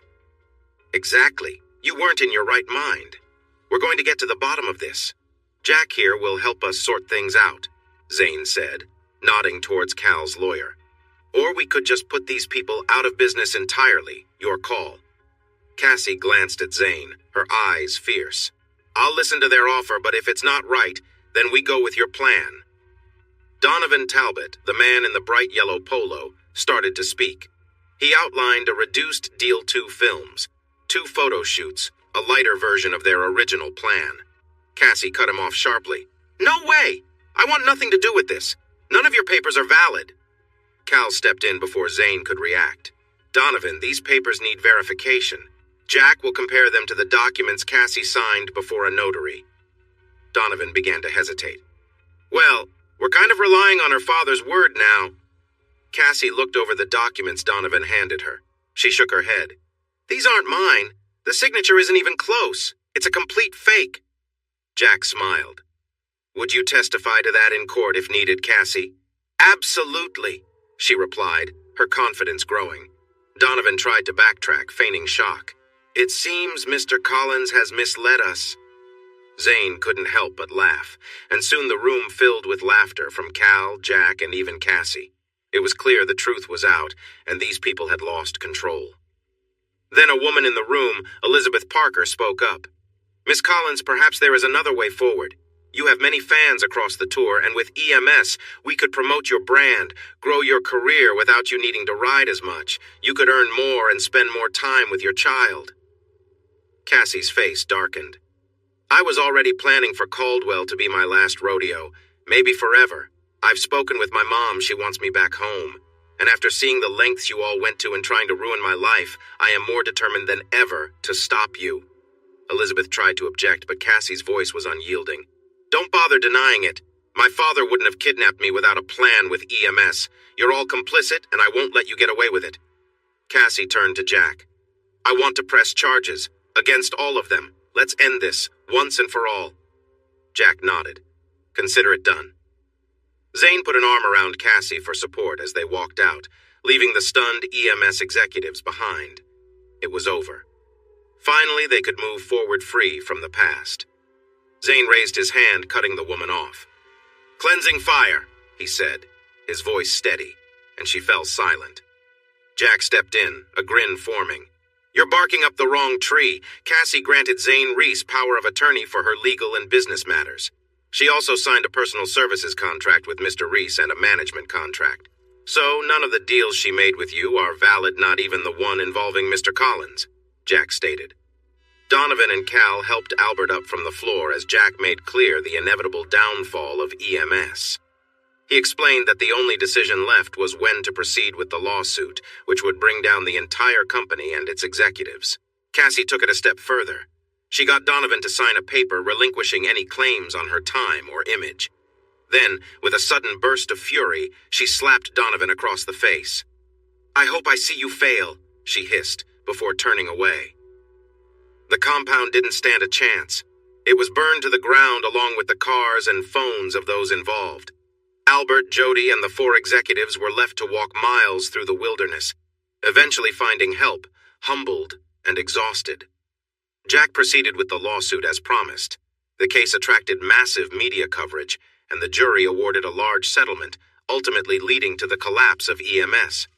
Cassie's bravery inspired other women to pursue lawsuits against powerful figures who had previously gone unchallenged. Cassie's reputation was restored and transformed. Once scorned on the rodeo circuit, she became a symbol of courage, earning admiration and respect. Back home, she focused on her daughter, their ranches, and supporting Zane and his friend Brad in their pursuit of a world championship in team roping. She cheered Zane on as he competed in tie-down calf roping, aiming for titles as an all-around cowboy. They maintained their lead through the fall.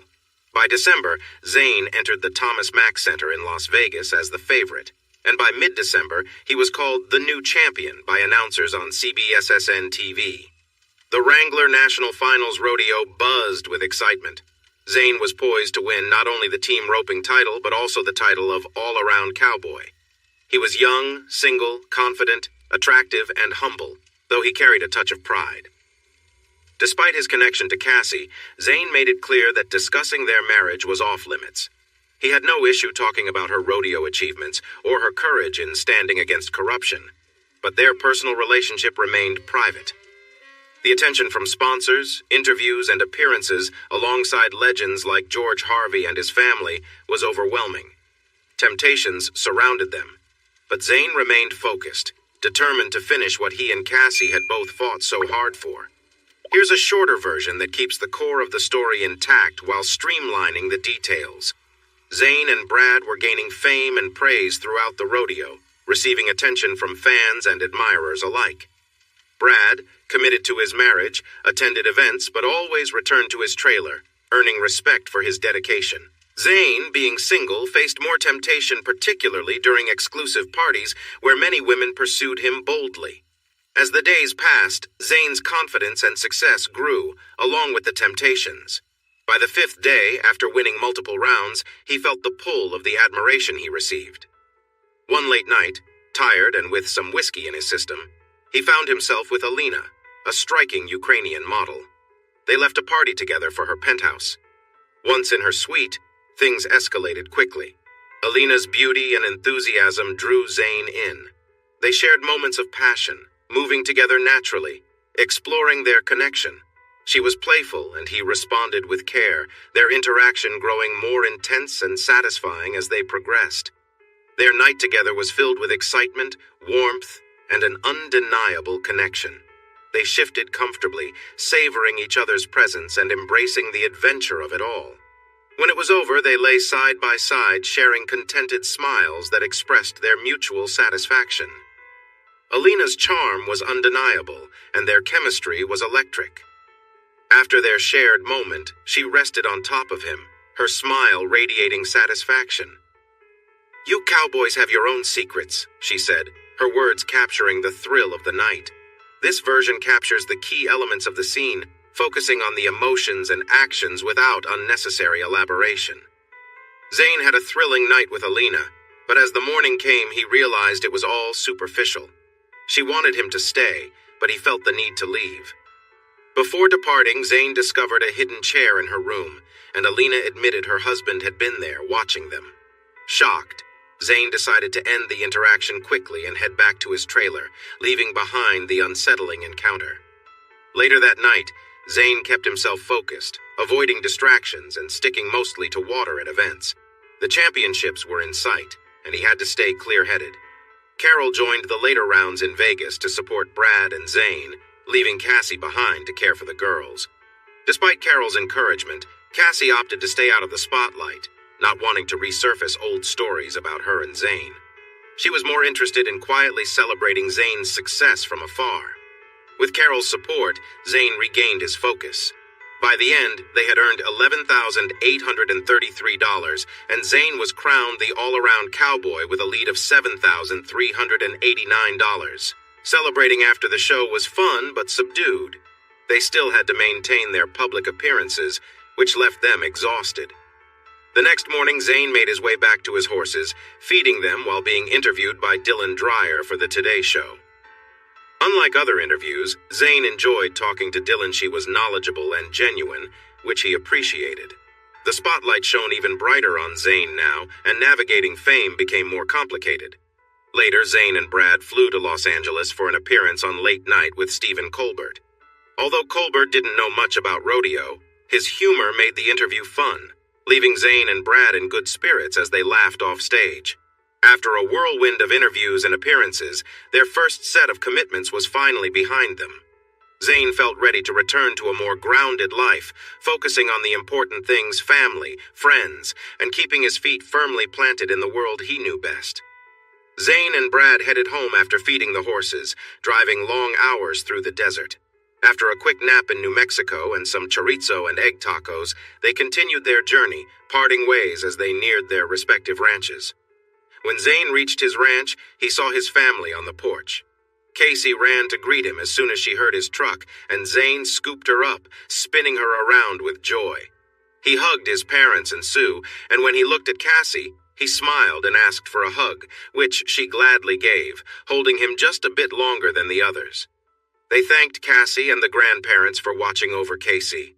Sue asked about her ex-husband, but Zane only hinted at his whereabouts, leaving some tension in the air.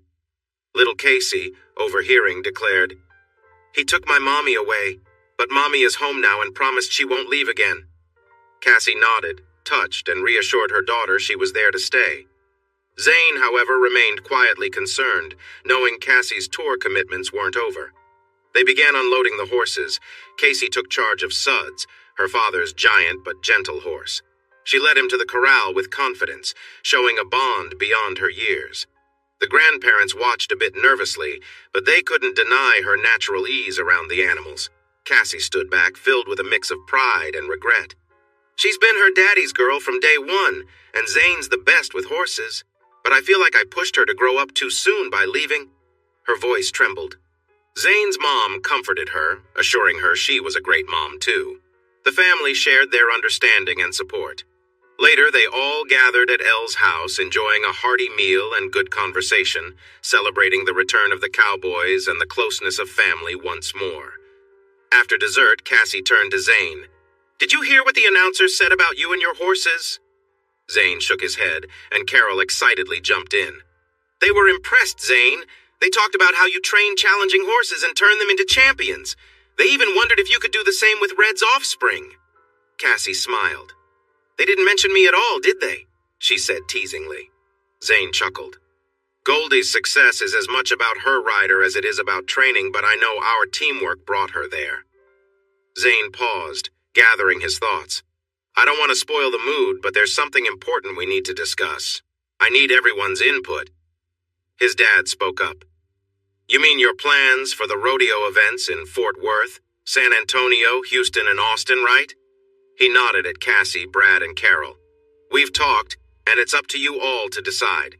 We'll help where we can, but the responsibility falls on you." Carol was straightforward. "I have a job offer to teach full-time, and I want to accept it. The girls love their school, and it's important for their routine." Cassie took a breath. "Zane, I'm not going back to rodeo. Lindsay and I agreed she could borrow Goldie for the season. My priority is being a mother to Casey. I'm here for our daughter, and I'll manage with support from Sue, David, Mom, and Carol. We'll need to talk about the ranch and hiring some help, though." Zane looked around, feeling a mix of emotions. "So, you two have it all figured out?" He turned to Brad. "What about you?" Brad nodded. "Carol and I have talked it over. I want to give it one more shot, then step back. We'll make it work with our sponsors and keep in touch." Just then, Casey ran in, excitedly grabbing Cassie's hand. "Mom, you have to see the fort we built. Aunt Carol, come too." Zane watched, feeling a pang of sadness. Once he would have been part of that excitement. Was he making the right choice, chasing another year on tour? Later that night, Casey chose to stay with Zane, and for the first time in a long while, he felt a sense of peace having her nearby. The next day, Cassie and Zane talked while Casey played with her grandparents. They discussed their roles and responsibilities, and Cassie surprised him by cautioning about the risks that come with fame, making him realize how much she had changed and how much was at stake. Cassie spoke calmly. "People like Alina and her husband will always be around, Zane. You have a spotless reputation, and something like that could easily become a scandal." Zane nearly asked how she knew, but it was obvious she still had friends on the tour. He considered apologizing, but why should he? They weren't married. Still, maybe he should. He stayed silent. Cassie continued, "You're older and wiser now, but there are still risks out there. I know that better than anyone. I never want Casey to think badly of her father like I fear she might think of me one day." They moved on to discuss the logistics of caring for Casey, managing the farm, and dealing with the cattle and horses. Cassie was willing to take on most of the responsibilities at home while Zane stayed on the road. "I'll be handling what you did for 4 years, except without the whole cheating wife part," Cassie joked lightly. Zane walked up to her, took her arms gently, and said, "I don't want to hear you talk like that again. You've changed, and you've worked hard for the last 2 years. You're taking on even more now, giving up your dream to be here. You deserve nothing but respect for that." Tears filled her eyes, but she managed a nod. "My dream has changed, Zane. All I want now is to be a good mother to our daughter. like you are to her. The next day, they all loaded into 2 SUVs for a Christmas shopping trip to San Marcos. They spent the day walking, eating, and browsing stores. After a long day, they stopped for dinner at Grins, sharing appetizers and enjoying ribeye and chicken fried steaks. They stayed at Embassy Suites that night, and the next day they explored the Texas State Campus, shopped in Austin, and visited the Bob Bullock Texas History Museum. There, Zane unexpectedly ran into an NBC reporter covering an exhibit. She persuaded them to do a segment, and soon the entire group, Zane, Cassie, Brad, Carol, the kids, and grandparents, was on camera for almost half an hour. As they finished, Casey turned to Zane. "Daddy, that lady was flirting with you," she said, her eyes wide with realization. Zane chuckled, brushing it off. Later, Zane booked rooms at the ATT Hotel and Conference Center on the University of Texas campus. He promised the kids a visit to the Natural History Museum to see dinosaurs and said he'd buy them Longhorn gear at the Coop. He led everyone on a tour of the campus, pointing out landmarks, the Littlefield Fountain, the dorm he stayed in for Boys State, the Tower. He talked about his love for the Longhorns and his plans to keep taking online classes, even if it would take him 5 more years to finish. He enjoyed learning for its own sake, and it gave him a way to grow beyond rodeo despite the long road ahead. Zane was starting to feel more confident about investments, even though he still leaned on Cal and his advisors. The family enjoyed their visit to the Natural History Museum, but the highlight was the tour of Darrell K. Royal Texas Memorial Stadium. They had only intended to peek through the fence, but fate intervened when a coach recognized Zane. The coach turned out to be a rodeo fan, and soon enough, they were given a full tour, meeting head coach Tom Herman and the rest of the staff. "Coaches, you're in the presence of legends. Cassandra, 3-time world champion barrel racer, and Brad and Zane, recent world champions in team roping, with Zane also winning calf roping and all-around cowboy," the coach said. Zane praised the Longhorns for their victory over the Sooners, and Coach Herman surprised them all with tickets to the Sugar Bowl and sideline passes for Zane and Brad. "I think you two can handle it among the big players," Coach Herman joked. As they walked away, Cassie mused, "Watch the ball drop at home, or celebrate New Year's in New Orleans. Watching fireworks over the Mississippi? Tough call." The choice was clear, and Cassie and Carol dove into the challenging task of booking hotels. An hour later, Carol grinned.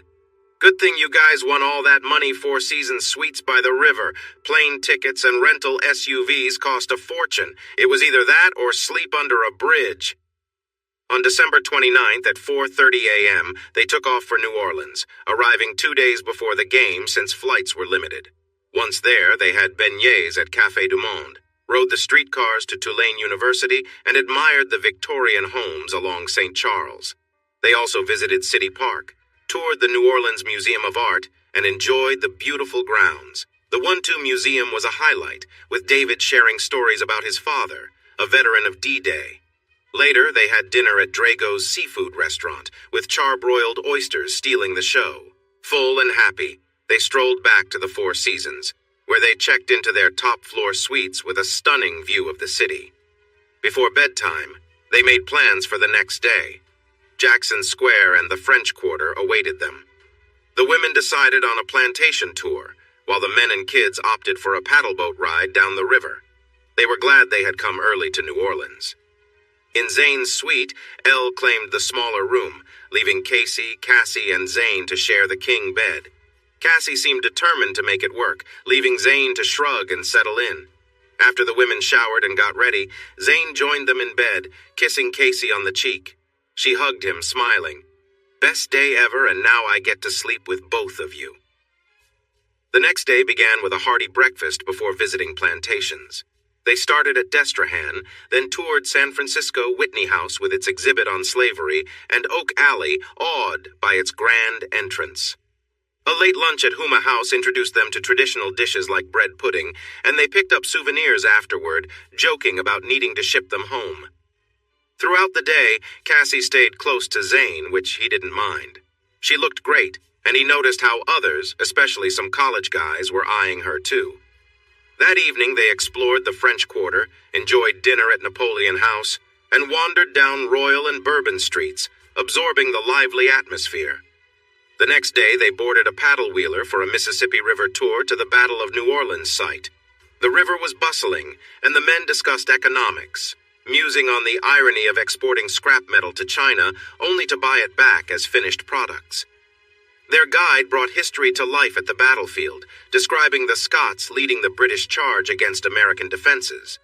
The scene was vivid American troops shielded by cotton bales, unleashing cannon and rifle fire against the advancing Scots.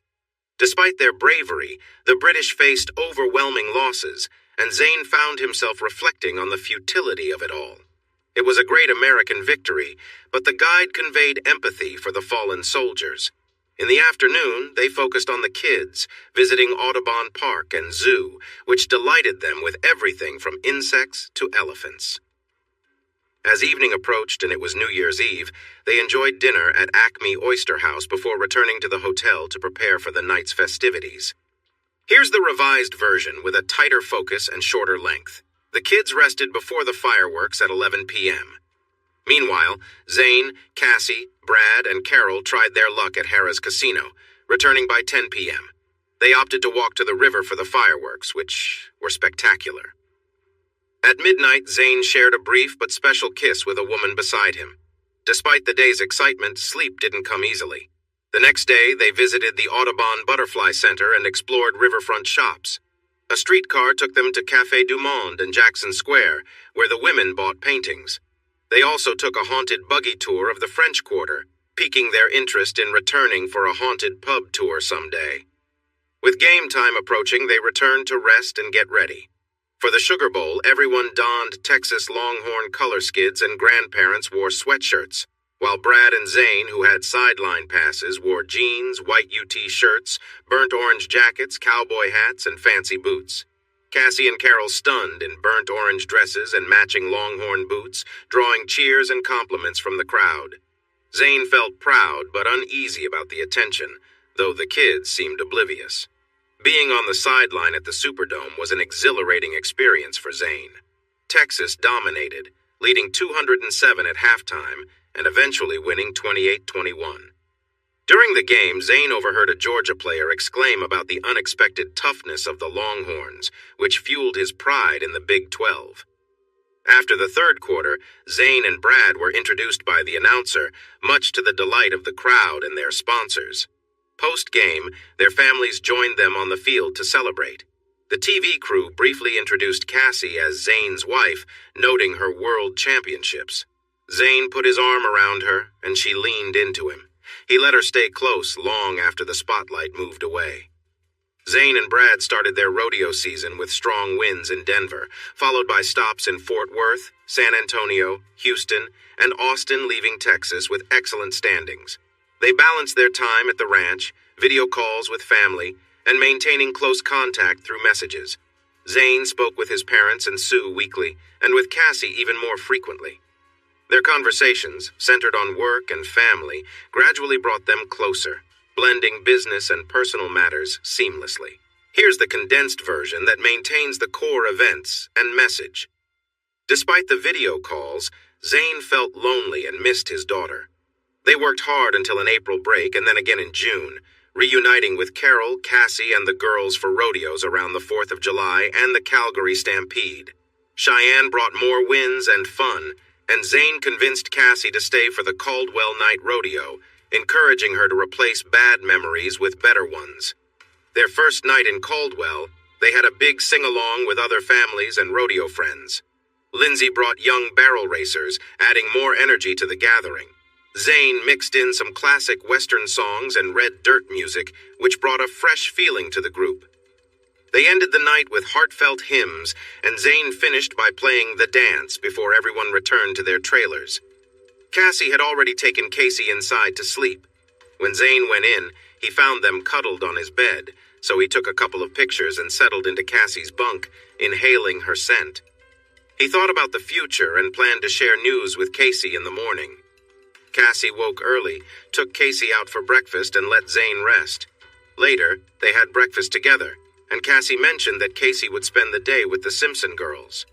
She had a request for Zaneshi wanted to visit the place where she had once been held. They drove out to the site, now just ruins after the fire, and walked around in silence. "How could my father do this to me?" Cassie asked, her voice strained. She revealed she had been there twice, once to discuss a TV deal where her father let her drink, which led to an awful situation. Her hatred for Donovan was strong, but her resentment for her father ran even deeper. Zane rubbed her back gently, offering comfort. "You know, Donovan's in prison now. He and his team admitted to harassment and are facing the consequences. From what I hear, they're learning respect from the other side." Cassie's civil case had sparked many others, leading to the shutdown of EMS. There were others involved, and they acted boldly while breaking laws and hurting people, Zane said. He continued, "Your dad, Albert, is now working at a hardware store in Boise. I visited him after talking to James, your former caregiver. James has a low pain threshold, so he shared some hard truths. Albert had planned to use you to make money. He was already speaking with EMS and other companies about getting you into TV, modeling, and film. They saw you as the perfect spokesperson, young, beautiful, and single. Being married with a child didn't fit that narrative." He paused.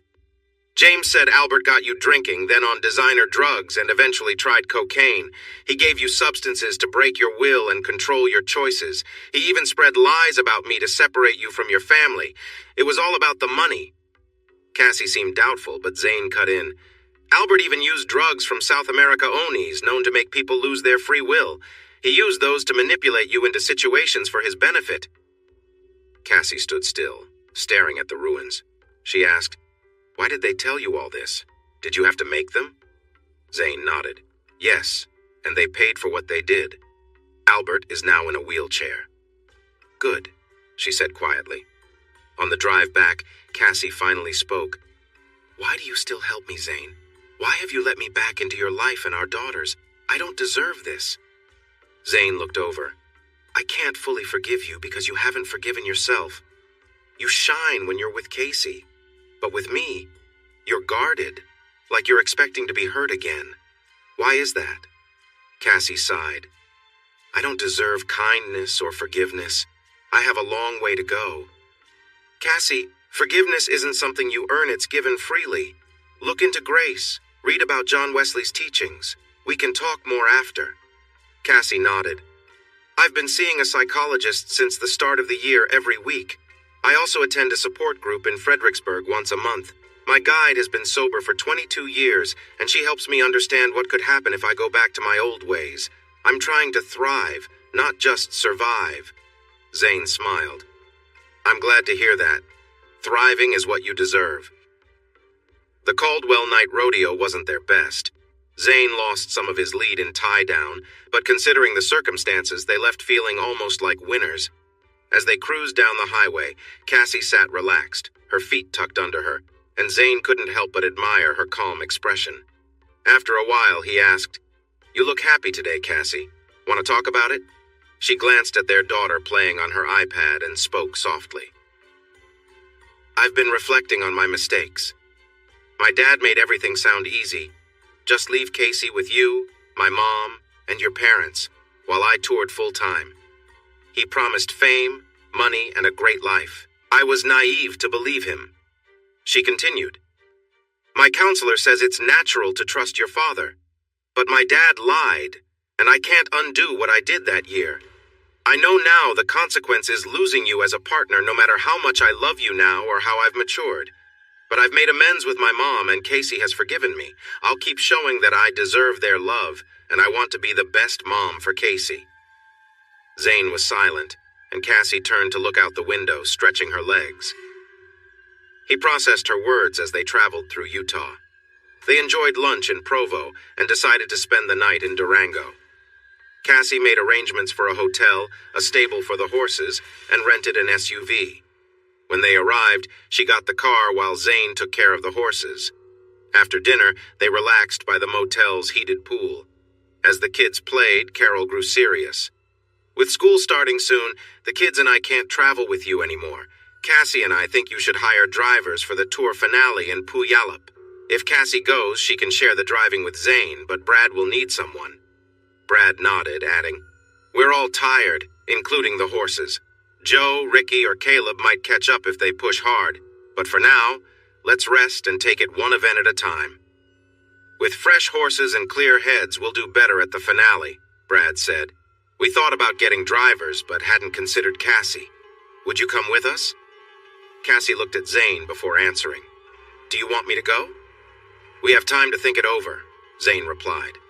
I figured you'd stay with Casey since summer break is ending. Then that's what I'll do, Cassie said, a hint of regret in her eyes. Just then, Casey, Stacy, and Sammy came running over, brochures in hand. Mommy, Daddy, can we stay here tomorrow? There's so much fun stuff, a train ride and a mountain town. The parents exchanged glances and Carol spoke up.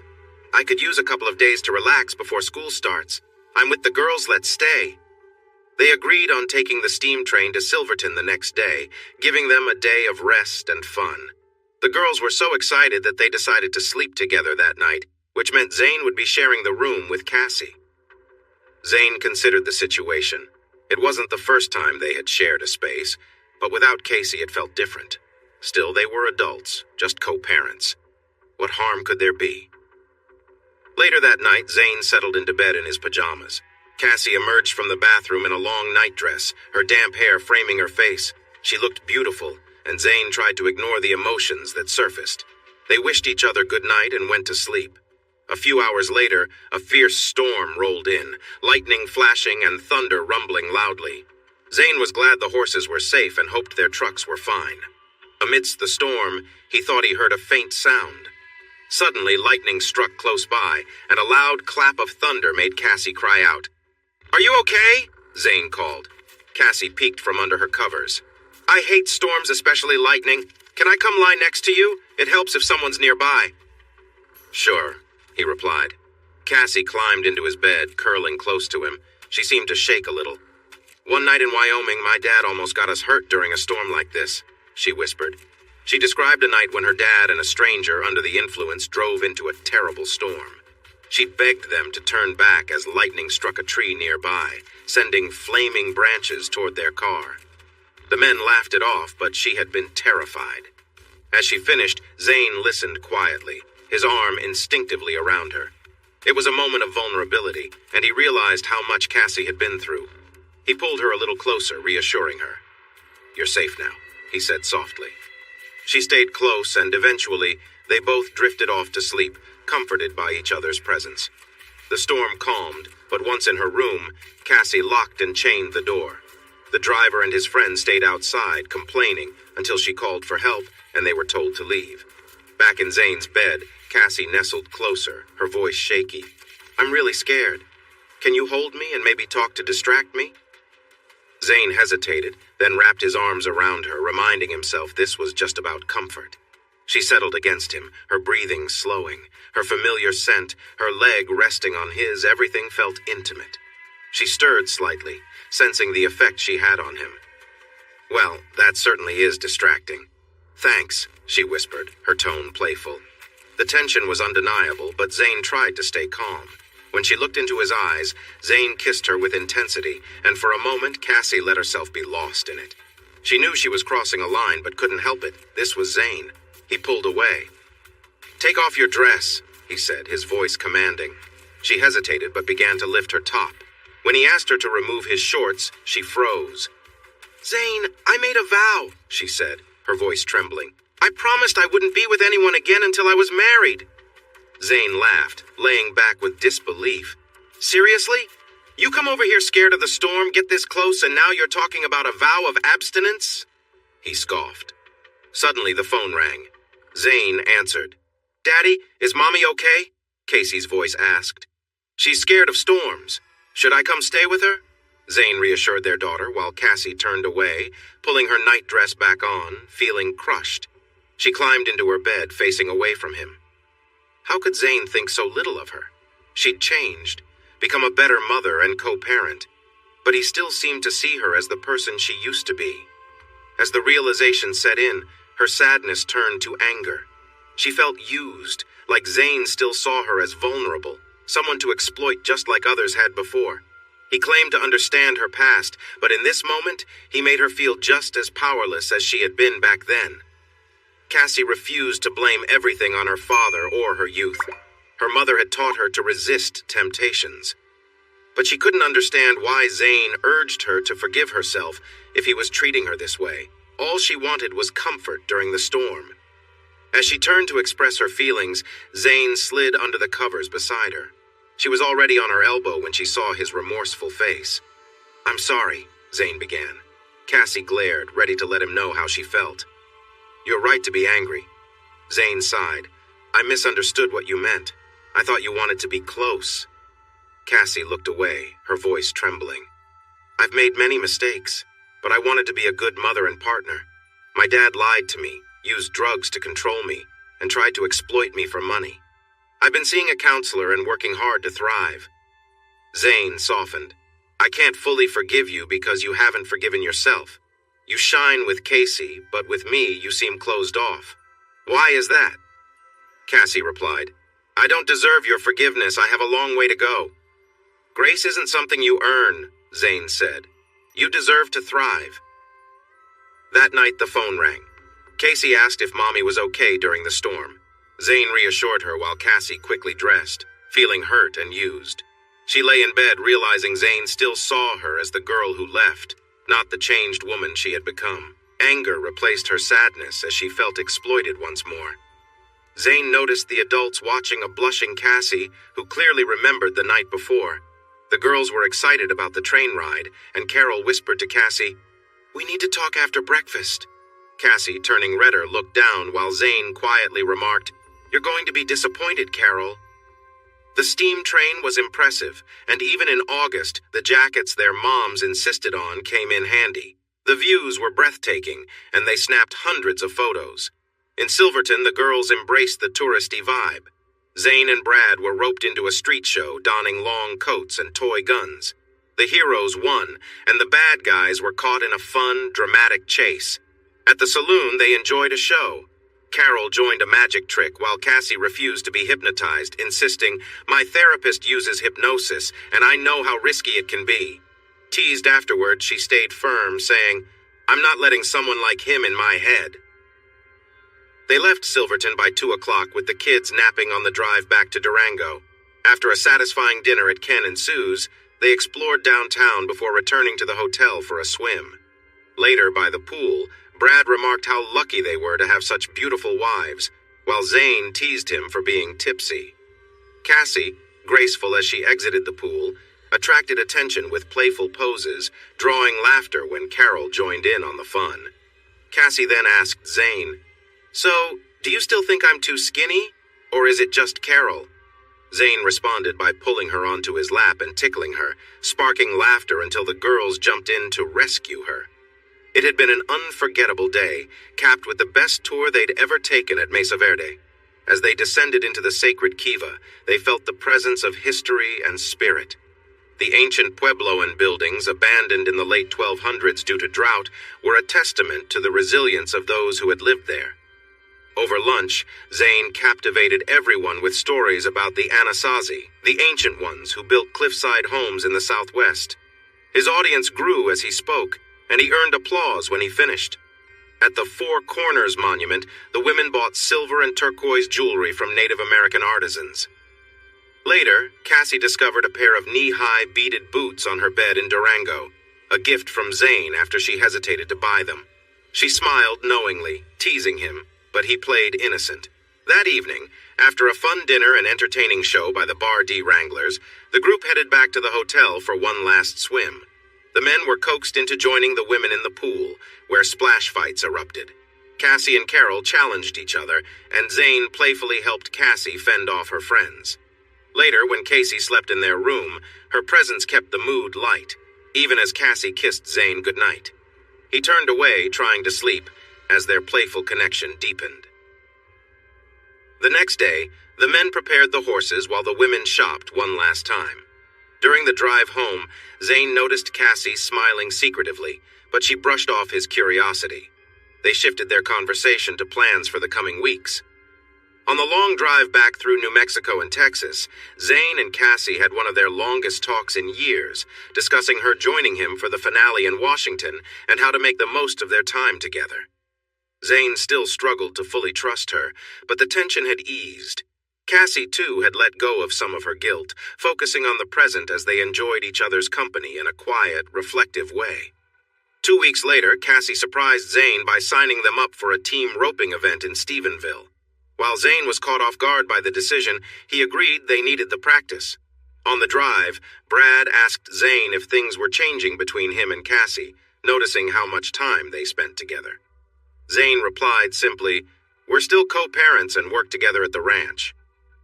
Zane explained to Brad that Cassie's mom invited them for dinner most nights unless Cassie had a counseling session, and while she cooked better than him, the meals were mainly because Casey was around. Frustrated, Brad pressed further. "What about your personal life? Are things improving between you two?" Zane admitted they were getting along, focused on co-parenting and moving past old issues. But Brad pushed, "We can all see Cassie's in love with you. You don't give her hope. Do you doubt she's changed?" Zane hesitated, explaining that while he cared for Cassie and admired her, trust was harder to rebuild. He still feared the possibility of another crash landing the heartbreak and uncertainty from her past struggles with addiction. "She's changed," Zane acknowledged. "But how can I be sure it'll last? Carol has been loyal all along, Cassie hasn't." Brad reminded him that Cassie had made sacrifices, choosing to stay close even without the promise of reconciliation. He believed she was committed to protecting Zane and Casey now, and Brad urged Zane to see that love was still there. "If you don't give her another chance, you'll lose something important for yourself, for her, and for Casey. You love her, Zane, whether you admit it or not." Zane paused, deep in thought, but shifted focus to the competition. They competed fiercely, proving they were still champions and winning new buckles and prize money.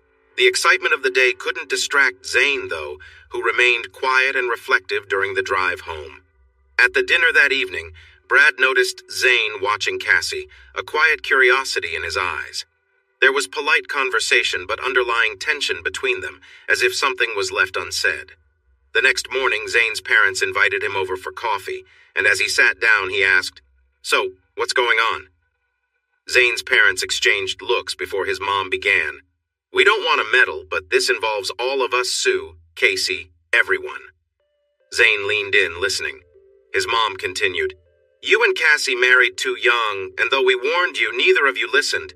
Cassie had a lot of growing up to do, especially as an only child. With you, she was learning to see beyond herself, but Albert's influence pulled her off course. She made choices that hurt you and Casey, and that's why you're hesitant now." She paused, then added, "But she's not that selfish girl anymore. She's a mature woman who loves her daughter and is committed to her family. We don't want you to avoid love out of fear. It's clear as day. You still love her, and everyone can see it." Zane looked down, thinking, "You're right, Mom. I never stopped loving her, but is that enough? What if she hurts us again? What about Casey?" His dad jumped in. "Casey would be hurt if Cassie left now, married or not. That chance has passed, but I'd bet my life she won't make the same mistakes. You just have to decide whether to move forward or stay stuck. That's no way to live." His mom added, "Cassie's put her life on pause to fix what she broke, but eventually she'll want a husband and maybe more kids. The question is, will that be with you?" Later, while riding with Cassie, Zane asked, "What about Casey if you come with us to Washington?" "She'll stay with Mom and Carol. She'll be fine." Zane pressed, "Why spend 31 hours on the road with us?" Cassie smiled. "I could say I want to see the finale or help with the driving, and both would be true. But really, I enjoy being with you and miss you when you're gone." Zane grinned. "Welcome aboard. We leave early and it won't be easy, but I'm glad you're coming." As they rode, Zane couldn't help but think how beautiful she looked, even more so than when they first met. Cassie tried to avoid looking at Zane, afraid her feelings would show, but she could sense his admiration. It stirred something in her, though she brushed it off, blaming the dampness of her jeans from the saddle. The trip with Zane and Brad could have been tough, but Cassie kept things light and cheerful. They stayed overnight in Ogden, Utah, with Cassie and Zane sharing a bed, though they stayed on their own sides, unsure if it was the right time for more. In Tacoma, they attended a sponsor event at the upscale Hotel Murano. Dressed in their finest Western suits, Zane and Brad accompanied Cassie, who stunned in a black sequined dress. As they entered, the room fell silent before buzzing with excitement. Jokingly, they teased each other, but it was clear the crowd's attention was on Cassie. Carlton Smith, their host, greeted them, especially Cassie, with flattering attention. Zane, feeling a pang of jealousy, wondered if this glamorous world was what Cassie had embraced during their time apart. As she mingled, Zane admired her from across the room, marveling at her transformation into a poised, sophisticated woman. While keeping an eye on her, Zane noticed a man guiding Cassie out of the room by her elbow, a sight that made him uneasy. He tried to follow, but was delayed by a sponsor. When he finally broke free, he searched for Cassie down the hall, questioning why it bothered him so much.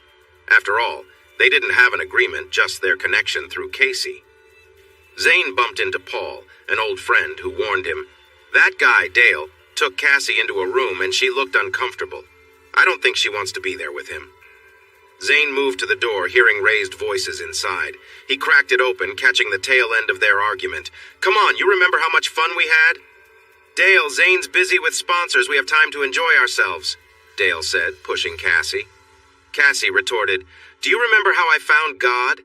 I woke up after that night, saw you, and realized I'd hit rock bottom. That was my wake-up call.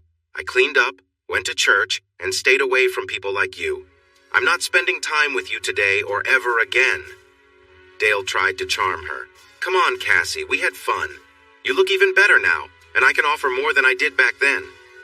Cassie, unfazed, replied, "Maybe Zane won't take me back, but he treats me and Casey better than I deserve. That's enough for me. Now let's head back." Dale persisted. "Just give me an hour and you'll change your mind." Cassie shot back, "I don't remember anything good about you. Let me go or I'll scream." Dale grew menacing.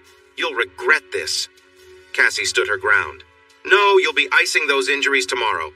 Goodbye, Dale." Zane, listening at the door, heard the slap and rushed in just as Cassie emerged, defiant. "I see I shouldn't make you mad, Cassie," he joked. "He's regretting those words now." She smiled but challenged, "How long have you been listening?" "Long enough to know he's not the best you ever had." Cassie teased, "I don't remember anything with him. So Zane, are you too proud to take me back?" Zane stepped into the room, looked down at Dale, and said, "If you touch her again, you'll regret it. Any pictures or videos of her show up, you're responsible." He nudged Dale with his boot. "Consider that a warning." Cassie smiled as Zane pulled her close and kissed her softly. They shared a tender moment before Dale stumbled past them, mumbling. Zane shut the door and Cassie pulled him in for another kiss. When they paused, she asked, "So, are you okay with being seen with me now, or is this just casual?" Zane replied, "I respect your promises, especially those made to me." Cassie smiled warmly. "I want to be with the person I made those promises to. Are you ready to let me back into your life as your girlfriend, maybe more?" "Let's start with girlfriend," Zane said, smiling.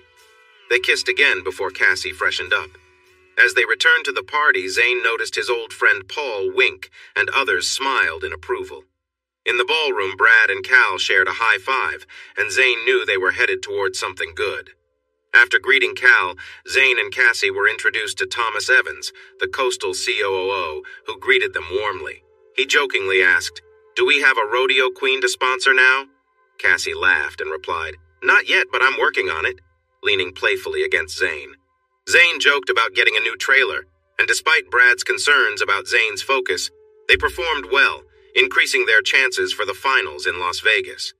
Wherever they went, Cassie and Zane were welcomed as a couple, and no one mentioned her past. Their return to Texas was filled with joy. When they arrived, Casey and the girls raced over to greet them. Cassie stepped out of the truck into Zane's arms, and they spun around, smiling at their daughter's excitement. Casey asked, "Are you back together?" Zane responded, "Right now she's your mom and my girlfriend." Cassie teased, "When did that happen?" And Zane joked that it became official after she made his favorite breakfast. Cassie continued staying at her mom's while Zane stayed at his, but by the third day, Zane invited her on a special outing. He suggested she wear something nice yet casual, and she chose a denim dress she had designed, adding a playful touch by leaving a few snaps open and pairing it with the boots he had given her. Zane picked her up in his Mule 4X4, carrying a picnic basket and cooler. As they traveled down a rocky path toward the river, Cassie's excitement grew. They arrived at a peaceful, grassy area by the Llano River, surrounded by tall pecan trees and a small waterfall. It was the perfect picnic spot. Zane spread out the blanket and served fried chicken, biscuits, coleslaw, and Dr. Pepper. Cassie, still curious, asked, "Why are we here, Zane?" He smiled and said, "It's a lovely day, so I thought I'd invite my best girl." With that, they enjoyed their picnic, and Cassie began to relax, knowing Zane was ready to take the next step. Cassie kept glancing at Zane, frustrated by his avoidance. "I don't want dessert. I want to know why we're here." Zane played dumb. "Where are we? Just a sunny spot by the river, right?" She pointed at a familiar rock and froze when she saw him holding a small black box. "Zane? Will you marry me again, Cassandra? My love for you never faded, and I want to spend my life with you." Tears welled up as she hesitated. "Are you sure? After everything I've done?" Zane smiled gently. "As long as you're not making those same mistakes? Yes, I'm sure." Cassie quickly grabbed the box, opening it to reveal a beautiful 2-carat diamond ring. She gasped, "It's stunning, but I can only accept if you agree to a prenuptial agreement." Zane frowned, but she explained, "Cal helped me. If I betray you, you get everything: Casey, future kids, the ranch. I walk away with nothing but my clothes." His expression softened. "You did this to give me peace of mind?" She nodded. "I want you to know I'm serious, Zane.